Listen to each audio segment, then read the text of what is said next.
വചനത്തിലേക്ക് പോകുന്നതിന് മുമ്പായിട്ട് നമുക്ക് ഒരു വാക്കുകൂടെ കണ്ണടച്ച് കർത്താവിനെ നോക്കി നമുക്ക് പ്രാർത്ഥിക്കാം. കർത്താവ് നമ്മുടെ മധ്യത്തിലുണ്ട്. ഉയർത്തെഴുന്നേറ്റവനായ കർത്താവ് ഇന്ന് നമ്മളോട് ഹൃദയംഗമായിട്ട് സംസാരിക്കുവാന് വെമ്പലോടെ ആഗ്രഹത്തോടെ നിൽക്കുന്ന ആ ഒരു കർത്താവ്, ആ കർത്താവിന്റെ തേജസ്സുള്ള തിരുമുഖത്തേക്ക് നമ്മൾ നോക്കി എന്തൊക്കെയോ കുറച്ച് വചനങ്ങളോ പ്രസംഗങ്ങളോ ഒക്കെ കേട്ടിട്ട് പോകാനുള്ള ഒരു ലാഘവത്തോടല്ല, മറിച്ച് യേശുവേ അവിടുത്തെ ശബ്ദം എനിക്ക് കേൾക്കണം, അങ്ങേ എനിക്ക് കാണണം, ആ ഒരു വലിയ ആഗ്രഹത്തോടെ നമുക്ക് കർത്താവിനെ നോക്കാം. സ്നേഹം നിറഞ്ഞ പിതാവേ യേശുവേ, അതെ കർത്താവ്, ഞങ്ങൾക്ക് അങ്ങേ കാണണം.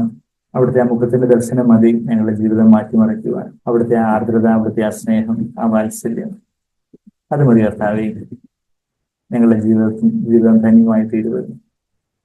ഞങ്ങളുടെ ജീവിതം മാറ്റിമറിക്കപ്പെടുവല്ലോ കർത്താവേ, രൂപാന്തരപ്പെടുവല്ലോ. നമുക്ക് അങ്ങേ കാണണം. ഹൃദയശുദ്ധിയുള്ളവർ ഭാഗ്യവാന്മാർ, അവർ യേശുവിനെ കാണും. കർത്താവേ, പരിശുദ്ധാത്മാവിന്ന് യേശുവിനെ കാണിച്ചു തരാനായിട്ട് ഞങ്ങളുടെ മധ്യത്തിലുള്ളപ്പോൾ ഞങ്ങൾക്ക് പക്ഷേ അതിലൊന്നും താല്പര്യമില്ലെങ്കിൽ കർത്താവേ, അവിടുന്ന് ദുഃഖത്തോടെ ഞങ്ങളിലുള്ള പരിശുദ്ധാത്മാവ് ദുഃഖത്തോടെ ആയിരിക്കുമല്ലോ. കർത്താവേ, പരിശുദ്ധാത്മാവ് ദുഃഖിപ്പിക്കാതെ പരിശുദ്ധാത്മാവ് ഞങ്ങളെ കർത്താവേ സർവ്വസ്വാതന്ത്ര്യം നൽകി കർത്താവേ എനിക്ക് യേശുവിനെ കുറച്ചുകൂടി വ്യക്തമായിട്ട് കാണിച്ചു തരണമേ എന്റെ പരിശുദ്ധാത്മാവി എന്ന് പറഞ്ഞ് കർത്താവേ ഞങ്ങളായിരിക്കുന്നു. ഞങ്ങൾക്ക് വചനമാകുന്ന കണ്ണാടിയിൽ യേശുവിനെ കാണണം, യേശുവിനോട് ചേരണം, യേശുവിന്റെ ശബ്ദം കേൾക്കണം, രൂപാന്തരം പ്രാപിക്കണം. എല്ലാത്തിലും ഉൾപ്പെടുന്ന നാമത്തെ മുഹൂർത്തപ്പെടുത്തിയായിട്ട് എല്ലാ യേശു കർത്താവിന്റെ വിലയേറിയ മാത്രമുള്ള നാമത്തിൽ തന്നെ ആമീൻ. ആമീൻ. നമുക്ക് കുറേനക്കാരൻ ശീമോനെ നമുക്ക് അത്ര പെട്ടെന്നൊന്നും മറക്കാൻ പറ്റത്തില്ലല്ലോ. നമുക്ക് ലൂക്കോസ് 23-ാം അധ്യായം ഇന്ന് ഞാൻ സംസാരിക്കാൻ പോകുന്നതിന്റെ ഒരു ടോപ്പിക്കായിട്ട് ഞാൻ ഇങ്ങനെ ടൈറ്റിൽ ചെയ്യാമെന്ന് വിചാരിച്ച്, യേശുവുമായി മുഖാമുഖം. ഇപ്പൊ വലിയ വലിയ VIPസുമായിട്ടൊക്കെ മുഖാമുഖം പരിപാടിയൊക്കെ കാണും അല്ലെ, face to face with prime minister, chief minister, അല്ലെങ്കിൽ വലിയ VIPs, വലിയ കമ്പനി, വലിയ മാനേജേഴ്സ്, വലിയ ഇൻഫ്ലുവൻസേഴ്സ് എന്നൊക്കെ പറയുന്നത് അല്ലെ, ഇന്ന് ബ്ലോഗേഴ്സ്, ഇൻഫ്ലുവൻസേഴ്സ്, വലിയ പേരുകളൊക്കെ ഉണ്ട്. അപ്പോൾ ഫേസ് ടു ഫേസ് കർത്താവുമായിട്ടുള്ള ഒരു ഫേസ് ടു ഫേസ് ആ ഒരു കർത്താവുമായിട്ടുള്ള ഒരു മുഖാമുഖം, യേശുവുമായി മുഖാമുഖം, face to face with Jesus. നമ്മുടെ ജീവിതത്തിൽ നമ്മൾ എത്ര പ്രസംഗങ്ങൾ കേൾക്കുന്നു എന്നുള്ളതോ എത്ര മീറ്റിങ്ങുകൾ അറ്റൻഡ് ചെയ്യുന്നു എന്നുള്ളതൊന്നും അല്ല. യഥാർത്ഥത്തിൽ യേശുവിനെ നാം വാസ്തവമായിട്ട് മുഖാമുഖം കാണുന്നുണ്ടോ നമ്മളുടെ ആത്മാവിന്? അതോ കുറെ ഉപദേശങ്ങളൊക്കെ നമുക്ക് അറിയാം, പല കാര്യങ്ങൾ അറിയാം, CFC ചർച്ചയാണ്, പിന്നെ ഉപദേശങ്ങളൊക്കെയാണ്, ബാക്കിയുള്ള സഭകളിൽ നിന്ന് ഇന്ന വ്യത്യാസങ്ങളൊക്കെ ഉണ്ട്. എല്ലാം ശരിയാണ്, തീർച്ചയായിട്ടും നമ്മളതെല്ലാം അറിയണം. എന്നാ യേശുവിനെ നമുക്ക് അറിയാവൂ വേണ്ടവണ്ണം? കർത്താവിനെ നമ്മളെ കാണുന്നവരാണോ? ലൂക്കോസ് 23-ാം അധ്യായത്തിൽ നമ്മള് കുറേനക്കാരൻ ശീമോന്റെ കാര്യം നമ്മൾ കഴിഞ്ഞ വെള്ളിയാഴ്ച കേട്ടതിന്റെ തുടർച്ചയായിട്ടാണ്. എന്നെ കേൾക്കുന്നവരെല്ലാവരും തന്നെ കഴിഞ്ഞ വെള്ളിയാഴ്ചത്തെ ജോലിയുടെ പ്രസംഗം കേട്ടിട്ടുണ്ടായിരിക്കും. നമ്മൾ എന്താ കേട്ടത്? അവിടെ ഈ കുറേനക്കാരൻ ശീമോൻ, അവന് നോർത്ത് ആഫ്രിക്കയിൽ നിന്ന്, അതായത് ഇന്നത്തെ ലിബിയയിൽ നിന്ന് യെരുശലേമിലേക്ക് വലിയ പ്രയാണമൊക്കെ ചെയ്ത്, വലിയ ദൂരമൊക്കെ ട്രാവൽ ചെയ്ത് അവന് യെരുശലേമിലേക്ക്, അവൻ യഹൂദനായി ജനിച്ചത് കൊണ്ടാണോ അതോ യഹൂദ മതത്തിൽ ചേർന്നത് കൊണ്ടാണോ, എങ്കിലും അവനൊരു ഭക്തനായ യഹൂദനായിരുന്നു. അതുകൊണ്ടാണ് ഭക്തന്മാരായുള്ള യഹൂദന്മാരെല്ലാം വർഷത്തില് അവര് പെരുന്നാൾ നടക്കുന്ന സമയത്ത്, ഈ പെസഹ പെരുന്നാൾ നടക്കുന്ന സമയത്ത് അവർ യെരുശലേമിൽ കാണും. അത് അവരുടെ ഒരു ജീവിതത്തിന്റെ ഒരു വലിയൊരു സൗഭാഗ്യമായിട്ട്, വലിയൊരു അനുഭവമായിട്ട് മാറും. അപ്പോ അവന് പെസഹ പെരുന്നാൾ കൊണ്ടാടണം. അതിനായിട്ട് എല്ലാ വർഷവും അവന് അത്ര ദൂരമൊക്കെ ട്രാവൽ ചെയ്ത് 1368 കിലോമീറ്റർ, 850 മൈൽ എന്ന് പറയുമ്പോൾ, അതായത് ലിബിയയിൽ നിന്ന് യെരുശലേമിലേക്ക്, അതായത് ഈ സൈറീൻ അല്ലെങ്കിൽ കുറേന, ഈ സൈറീൻ എന്നുള്ളത് കുറേന എന്ന് എങ്ങനെ ട്രാൻസ്ലേറ്റ് ചെയ്തെന്ന് വെച്ചാൽ, ശരിക്കും പറഞ്ഞാൽ അതിന്റെ ആ ഒറിജിനൽ ഭാഷയിൽ അതുപോലുള്ള ചേർത്തുള്ള വാക്കുകളാണ്. ഇംഗ്ലീഷുകാരാണ് കുറച്ചുകൂടെ സൈറീൻ എന്നൊക്കെ കുറച്ചുകൂടെ ഒരു അങ്ങനെയൊക്കെ ആക്കിയിട്ടുള്ള, കുറച്ചുകൂടെ ഇപ്പം ഇപ്പം യേശു എന്നുള്ളതിന് ജീസസ്, എന്നുള്ളത് ഇംഗ്ലീഷിൽ J ആവുമല്ലോ. അപ്പൊ സായിപ്പന്മാരെയാണ് കുറച്ചുകൂടെ എല്ലാം വ്യത്യാസപ്പെടുത്തിയിട്ടുള്ളത്. ശരിക്കും മലയാളത്തിലുള്ളത് യേശു എന്നുള്ളതും യേശുവ എന്നൊക്കെ ഉള്ളതും ഒക്കെ എബ്രായ ഭാഷയോടും ഒക്കെ കുറച്ചുകൂടെ ചേർന്ന് നിൽക്കുന്ന ശബ്ദങ്ങളാണ് നമ്മളുടെ മലയാള ഭാഷയിലുള്ളത്. ആക്ച്വലി ഇംഗ്ലീഷുകാരാണ് കുറച്ചുകൂടെ ഒരു ജായും അതുപോലെ തന്നെ വേറെ ചില മാറ്റങ്ങളൊക്കെ വരുത്തിയത്. അപ്പൊ Cyrene Cyrene to Jerusalem trip എന്ന ഇങ്ങനെ ഭയങ്കര ലക്ഷറി ട്രിപ്പ് ഒന്നും ആയിരുന്നില്ല. ഇപ്പോഴാണെങ്കിൽ ഇസ്രായേലിലേക്കുള്ള ട്രിപ്പ് എന്നൊക്കെ പറഞ്ഞ് പല അങ്ങനെയുള്ള പാക്കേജ് ഒക്കെ ഉണ്ടെന്ന് തോന്നുന്നു. അങ്ങനെ ഇത്ര ദിവസത്തിനുള്ളിൽ പോയി വരാം, ഇന്ന സ്ഥലങ്ങളൊക്കെ കാണിച്ച്. അപ്പൊ എന്നാ ഈ കുറേനക്കാരന് അവിടെ അന്ന് യഹൂദന്മാർ ഒരുപാട് അവര് ബിഫോർ ക്രൈസ്റ്റ് തന്നെ ചരിത്രം നമ്മൾ നോക്കുമ്പോൾ ഈ സൈറീനില് യഹൂദന്മാര് പലരും ചെന്ന് പാർത്തിരുന്നതായിട്ടും അങ്ങനെ അവരുടെ സ്വാധീനത്തിൽ പലരും യഹൂദ മതത്തിൽ ചേർന്നിട്ടുള്ളവരായിട്ടൊക്കെ ഉണ്ട്. ഒരുപക്ഷെ ഈ കുറേനക്കാരൻ ഒരു കറുത്തവർഗക്കാരനായിരുന്നിരിക്കാം. അതുകൊണ്ടായിരിക്കും പുരുഷാരത്തിനിടയിൽ നിന്ന് യുനോ ഇദ്ദേഹത്തെ പെട്ടെന്ന് സെലക്ട് ചെയ്ത് ബാക്കി എല്ലാവരുടെയും അടുത്തുനിന്ന് ഒരാൾ പെർട്ടിക്കുലർ ആയിട്ടുള്ള ഒരു കളറുമായിട്ടായിരിക്കുമ്പോൾ പെട്ടെന്ന് തിരിച്ചറിയുമല്ലോ. അപ്പം ഈ കറുത്തവർഗക്കാരനായതുകൊണ്ടും കൂടെ ആയിരിക്കും അവനെ പെട്ടെന്ന് പിടിച്ച് ഈ കുരിശ് ചുമപ്പിക്കാനായിട്ട് അവിടെ റോമൻ പട്ടാളക്കാര് അല്ലെങ്കിൽ റോമൻ ശതാധിപൻ നിർബന്ധിച്ചത്. അവിടെ ഈ നമുക്ക് ആ കോണ്ടെക്സ്റ്റ് എല്ലാവർക്കും അറിയാം. അതായത് കർത്താവ് 1995 വർഷങ്ങൾക്ക് മുമ്പായിട്ട് AD 30 ആ കർത്താവ് ക്രൂശിക്കപ്പെട്ടതായിട്ട് ചരിത്രം രേഖപ്പെടുത്തുന്നത്. AD 29 30 ഒക്കെയുള്ള അഭിപ്രായങ്ങളുണ്ട്. BC 4 കർത്താവ് ജനിച്ചത്. 33 വയസ്സിൽ കർത്താവ് ക്രൂശിക്കപ്പെട്ടു. അപ്പം AD 29 AD 30 എന്നൊക്കെയാണ് ചരിത്രം കൂടുതൽ ആയിട്ട് യേശുവിന്റെ ക്രൂശീകരണം ചരിത്രത്തിൽ രേഖപ്പെടുത്തിയിരിക്കുന്നത്. അപ്പൊ ഇപ്പൊ നമ്മള് AD എത്രാമത്തെ വർഷമാണ്? ഈ വർഷം ഏതാ? 2025, 2025. അപ്പൊ 2025 -30 എത്ര? AD 30 ആണ് കർത്താവ് മരിച്ചു ഉയർത്തെഴുന്നേറ്റ്. അപ്പൊ 1995 വർഷങ്ങളായി അല്ലേ? അപ്പൊ 1995, 2000-ഓളം വർഷങ്ങൾക്ക് മുമ്പായിട്ട് കർത്താവിനെ അവര് ക്രൂശിക്കാനായിട്ട് യെരുശലേം തെരുവീതിയിലൂടെ അവര് ഈ ക്രൂശ് വിടുന്ന് നടത്തിപ്പിച്ചപ്പോ കർത്താവിന്റെ രക്തമെല്ലാം വാർന്നൊലിച്ച് കർത്താവിന് തലേദിവസം മുതലേ ഉറങ്ങാനൊന്നും അനുവദിക്കാതെ ഒരുപക്ഷെ ഒന്ന് ഇരിക്കാനോ ഒന്ന് ചാരി നിൽക്കാൻ പോലും അവർ സമ്മതിച്ചോ നമുക്കറിയത്തില്ല. കൈയെല്ലാം കെട്ടി ബന്ധിക്കപ്പെട്ടവനായിട്ട് നമ്മളത് യോഹന്നാൻ 18 നമ്മൾ വായിച്ചു. അന്നാസിന്റെ അടുത്തിലേക്ക് കൊണ്ടുപോയി, അടുക്കിലേക്ക് കൊണ്ടുപോയി, പിന്നെ കയ്യപ്പാവിന്റെ അടുക്കിലേക്ക് കൊണ്ടുവന്നു, പിന്നെ പിലാത്തോസിന്റെ അടുക്കിലേക്ക് കൊണ്ടുവന്നു. പിലാത്തോസ് പിന്നെ ഹെറോദാവിന്റെ അടുത്തേക്ക് അയക്കുന്നു. ഹെറോദാവ് പിന്നെയും പിലാത്തോസിന്റെ അടുത്തേക്ക് അയക്കുന്നു. പിലാത്തോസ് പിന്നെ റോമൻ പട്ടാളക്കാരെ കൊണ്ട് കർത്താവിന്റെ പുറമെല്ലാം അടിച്ച് ശരിയാക്കും എന്ന് പറഞ്ഞാൽ അതുപോലെ കർത്താവിന്റെ പുറം അടിക്കപ്പെട്ടു എന്ന് പറയുമ്പോൾ നമ്മൾ ആ 129 സങ്കീർത്തനത്തിലെ കർത്താവിനെ കുറിച്ചുള്ള ആ പ്രവചനമാക്കി നമ്മൾ പലപ്പോഴും യോഹന്നാന്റെ ബൈബിൾ സ്റ്റഡിയിൽ നമ്മൾ അതെല്ലാം വീണ്ടും വീണ്ടും കാണുന്നുണ്ടായിരുന്നു. എല്ലാവരും മറന്നുപോയോ അതൊക്കെ?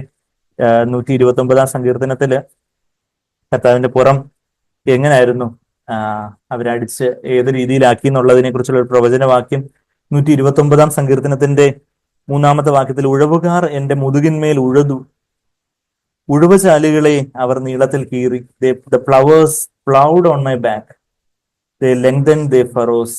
അതുപോലെ യോഹന്നാൻ 19:1 നമ്മൾ വായിക്കുന്നുണ്ട്, റോമൻ പട്ടാളക്കാരെ കൊണ്ടുള്ള അടി. റോമൻ പട്ടാളത്തിന്റെ അടി എന്ന് പറഞ്ഞാൽ അത് സാധാരണ ഉള്ള വെറുതെ ഒരു ഇറുക്കിൽ വെച്ച് അടിക്കുന്ന പോലെയുള്ള ഒരു അടിയൊന്നുമല്ല. മറിച്ച് അതുപോലെയുള്ള ചാട്ടവാറുകള്, മുള്ളുകളും എല്ലും കഷ്ണങ്ങളും മെറ്റൽ കഷ്ണങ്ങളും എല്ലാം ചേർത്ത ചാട്ടവാറുകളായിരിക്കും റോമൻ പടയാളികൾ ഉപയോഗിക്കുന്നത്. അപ്പം അതിങ്ങനെ പുറത്തേക്ക് ഇങ്ങനെ അടിക്കുമ്പോഴത്തേക്കും അതിങ്ങനെ കൊളുത്തി പിടിക്കും. പിന്നെ അതെല്ലാം കൂടി പിടിച്ചെടുക്കുമ്പോഴത്തേക്കും മാംസം എല്ലാം കൂടി ഊർന്നു വരും. അപ്പൊ അങ്ങനെ രക്തമെല്ലാം വാർന്നൊലിച്ച് ഒഴിവുചാലുകളെ പോലെ കർത്താവിന്റെ പുറവെല്ലാം കീറപ്പെട്ടു. കർത്താവ് തലേദിവസം രാത്രിയിൽ ലൂക്കോസ് 22:44 നമ്മൾ വായിക്കുന്നു, രക്തം തന്നെ വേർപ്പ് തന്നെ രക്തമായിട്ട് ഒഴുകിയതായിട്ട് ഗെത്സമനെ തോട്ടത്തില് വേർപ്പ് രക്തമായിട്ട് ഒഴുകുന്നു. ഹെമറ്റോഹൈഡ്രോസിസ് എന്ന് പറഞ്ഞ റയർ ആയിട്ടുള്ള ഒരു മെഡിക്കൽ കണ്ടീഷൻ ആയിട്ടാണ് അത് മെഡിക്കൽ വേൾഡ് പറയുന്നത്. വളരെ എക്സ്ട്രീം സ്ട്രെസ്സില്, വലിയ സമ്മർദ്ദത്തില് ഒരുവന്റെ കാപ്പിലറീസിൽ നിന്നൊക്കെ രക്തം പൊട്ടി വേർപ്പ് ഗ്രന്ഥികളിലൂടെ വേർപ്പ് രക്തമായിട്ട് ഒഴുകാം.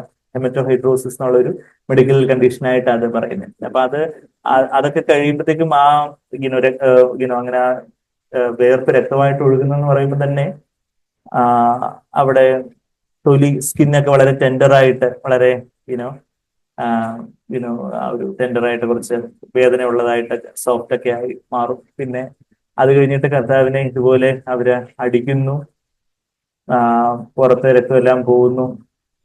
മുൾക്കിരീടം വെക്കുമ്പോഴത്തേക്ക് അതുപോലെ ആഴത്തിലിറങ്ങുന്ന മുള്ളുകളുള്ള മുൾക്കിരീടം, ആ മുൾക്കിരീടം മുള്ളുകളെല്ലാം തലയോട്ടിലേക്ക് അങ്ങ് ആഴ്ന്നിറങ്ങുമ്പോഴത്തേക്കും അവിടെ ക്രേനിയത്തിലുള്ള സ്കളിലുള്ള വെയിൻസും ആർട്ടറീസും എല്ലാം കൂടെ ബ്ലീഡ് ചെയ്ത് മുഖം എല്ലാം കൂടെ രക്തം അവിടെ നിന്നെല്ലാം വാർന്നൊലിക്കുന്നു. അങ്ങനെ പിന്നെ കയ്യിലും കാലിലും ഒക്കെ കയ്യിലും കാലിലും എല്ലാം പിന്നീട് ക്രൂസിൽ കർത്താവാണ് തറയ്ക്കപ്പെട്ടവനായിട്ട് കയ്യിൽ നിന്നും കാലിൽ നിന്നുള്ള രക്തമെല്ലാം വാർന്നൊലിക്കുന്നു. അപ്പം എത്ര ഇടങ്ങളിൽ നിന്നുള്ള രക്തമൊഴുക്കായി നമ്മള് കഴിഞ്ഞ ദിവസം ഞാനതൊന്ന് സൂചിപ്പിച്ചായിരുന്നില്ല. 7 ഇടങ്ങളിൽ നിന്ന് നമ്മളത് യോഹന്നാന്റെ ബൈബിൾ സ്റ്റഡിയിലൊക്കെ നമ്മൾ കണ്ടായിരുന്നു. കർത്താവിന്റെ വേർപ്പ് രക്തമായി ലൂക്കോസ് 22:44. അപ്പം ഒരിടത്തിൽ നിന്നുള്ള രക്തം വേർപ്പ് രക്തമായി. പിന്നെ പുറത്തു നിന്നുള്ള രക്തച്ചൊരിച്ചില് അത് നമ്മള് മത്തായി 27:26 യോഹന്നാൻ 19:1 ഒക്കെ നമ്മളെ കർത്താവിന് പുറം അവരടിച്ചു പൊട്ടിക്കുന്ന കാര്യം, പിലാത്തോസിന്റെ റോമൻ പട്ടാളക്കാർ ചെയ്യുന്ന കാര്യം ഞാൻ ആ റെഫറൻസ് പറയുന്നെന്നുള്ളതേ ഉള്ളൂ. എഴുതിയെടുക്കാം, പിന്നീട് ചെന്ന് നോക്കാം. മത്തായി 27:26, യോഹന്നാൻ 19:1. പിന്നെ തലയിൽ നിന്നുള്ള രക്തച്ചൊരിച്ചിൽ അവിടെ മുൾക്കിരീടം വെച്ചതായിട്ട് നമ്മൾ മത്തായി 27:29-30 വാക്യങ്ങളിൽ നമ്മളത് വായിക്കുന്നുണ്ട്. പിന്നെ കൈകളിൽ നിന്നുള്ള രക്തച്ചൊരിച്ചിൽ അത് ലൂക്കോസ് 24:40 കർത്താവ് എന്റെ കൈകൾ കാണുവിൻ എന്ന് പറയുന്നുണ്ട്. പിന്നെ തോമസിനോടും യോഹന്നാൻ 20:27 ആണിപ്പഴുതുള്ള കരങ്ങളെ കുറിച്ച് നമ്മൾ അവിടെ വായിക്കുന്നുണ്ട്. എന്റെ കയ്യിൽ വിരലിട്ട് നോക്കാൻ യോഹന്നാൻ 20:27, ലൂക്കോസ് 24:40. പിന്നെ കാലുകളിൽ നിന്നുള്ള രക്തച്ചൊരിച്ചിലിനെ കുറിച്ചുള്ള ഒരു സൂചന ലൂക്കോസ് 24:40 എന്റെ കൈയും കാലും കർത്താവ് കൈയും കാലും കാണിച്ച് അവരെ ചിലർ കൈയും കാലും കാണിച്ച് മയക്കി കൊണ്ടുപോയി എന്നൊക്കെ പറയുന്നവര് കർത്താവ് ഇപ്പൊ നിദാനം ചെയ്തതിനു ശേഷം കൈയും കാലും കാണിച്ച് അവരെ ഒന്ന് ബോധ്യപ്പെടുത്തുന്നത് ഞാൻ തന്നെയാണ്, യേശുവാണ്. എന്റെ ആണിപ്പഴുത് കണ്ടോ, എന്റെ കൈ കണ്ടോ, എന്റെ കാല് കണ്ടോ എന്ന് പറയുന്നത് ലൂക്കോസ് 24:40. ആ കാലുകളും ആണിപ്പഴുതുണ്ടായിരിക്കണം എന്നുള്ളൊരു സൂചന അവിടെ നിന്ന് നമ്മൾ ലഭിക്കുന്നത്. പിന്നെ കർത്താവ് മരിച്ചതിന് ശേഷമാണ് വിലാവിൽ നിന്ന്, സൈഡിൽ നിന്ന്, അതായത് ഹൃദയം ഇരിക്കുന്നത് ലെഫ്റ്റ് സൈഡിലെ സാധാരണ മിക്കവർക്കും, ചിലർക്ക് ഡെക്സ്ട്രോകാർഡിയ ഉള്ളവർക്ക് വലത് സൈഡിലെ ഹൃദയമുള്ളവരുണ്ട്. എന്നാൽ സാധാരണ മിക്കവർക്കും നമ്മുടെ ലെഫ്റ്റ് സൈഡിലെ ഹൃദയമുള്ള. അപ്പൊ അവിടെ നിന്നുള്ള ഒരു രക്തച്ചൊരിച്ചില് അത് യോഹന്നാൻ 19:34 വിലാപ്പുറം കുത്തിയപ്പോ രക്തവും വെള്ളം ഒഴുകിയതായിട്ട് നമ്മൾ യോഹന്നാൻ 19:34 വായിക്കുന്നുണ്ട്. അപ്പോ വേർപ്പ്, പുറം, തല, കൈകള്, കാലുകള്, വിലാവ്, പിന്നെ 7ാമത് കർത്താവിന്റെ ശരീരം ആകെ മുറിവേൽപ്പിക്കപ്പെട്ടും ക്ഷതവേറ്റും ഒക്കെ ബ്രൂയിസ്ഡ് ആയിട്ടിരുന്നു എന്നാണ് നമ്മൾ യെശയ്യാവ് 53:5 വായിക്കുന്നത്. ആ ഒരു ബ്രൂയിസ്ഡ് ഡാക്ക എന്ന് പറയുന്ന ഒരു ഗ്രീക്ക് എബ്രായ പദം അവിടെ ഉപയോഗിച്ചിരിക്കുന്നത്. ആ ബ്രൂയിസസ് ആന്തരിക രക്തസ്രാവത്തെ എല്ലാം കുറിക്കുന്ന ഒരു ദേഹമാസക മുറിവെടുത്ത് ആന്തരികമായിട്ടുള്ള രക്തസ്രാവം എല്ലാം കൂടെ ഒന്ന് ഏഴിടത്തുള്ള രക്തസ്രാവം, ഏഴിടത്തുള്ള രക്തച്ചൊരിച്ചിലിന്റെ അതിന്റെ ഒരു പ്രതീകാത്മകമായിട്ടുള്ള ഒരു കാര്യം എന്ന് പറഞ്ഞാല് എന്താ, ലേവ്യ പുസ്തകം 16-ാം അധ്യായത്തില് അവിടെ പഴയ നിയമത്തില് മഹാപുരോഹിതൻ ഡേ ഓഫ് അറ്റോൺമെന്റില് മഹാപാപ പരിഹാര ദിനത്തില് അന്ന് പഴയ നിയമത്തില് അവരുടെ പാപം ശുദ്ധമാക്കപ്പെട്ടത് അതിന്റെ ഒരു ഓർമ്മ വർഷം തോറും ഉണ്ടായിരിക്കും എന്നൊക്കെ നമ്മൾ എബ്രായർ 10:3 നമ്മൾ വായിക്കുന്നുണ്ട്. യഹൂദന്മാര് ദേവാലയത്തിലേക്ക് പോകുമ്പം ആ മഹാപാപ പരിഹാര ദിനത്തില് ലേവ്യ പുസ്തകം 16-ാം അധ്യായത്തില് അവര് മഹാപുരോഹിതൻ ആണ്ടിൽ ഒരിക്കലേ അതിവിശുദ്ധ സ്ഥലത്തേക്ക് പോകാനൊക്കത്തുള്ളൂ. അതിവിശുദ്ധ സ്ഥലത്തേക്ക് പോയി ആ മഹാപുരോഹിതൻ കൃപാസനത്തിലേക്ക് 7 തവണ രക്തം തളിക്കണമെന്ന് നമ്മളവിടെ അതിന്റെ 14-ാമത്തെ വാക്യത്തിൽ കാണുന്നുണ്ട്. ലേവ്യ പുസ്തകം 16-ാം അധ്യായത്തിന് 14-ാമത്തെ വാക്യത്തില് അതിന്റെ അവസാനം അവൻ രക്തം കുറെ തന്റെ വിരൽ കൊണ്ട് കൃപാസനത്തിന് മുമ്പിലും 7 പ്രാവശ്യം തളിക്കണം. കൃപാസനത്തിന് മുമ്പിൽ തളിക്കുന്ന കാര്യം വായിക്കുന്നുണ്ട്.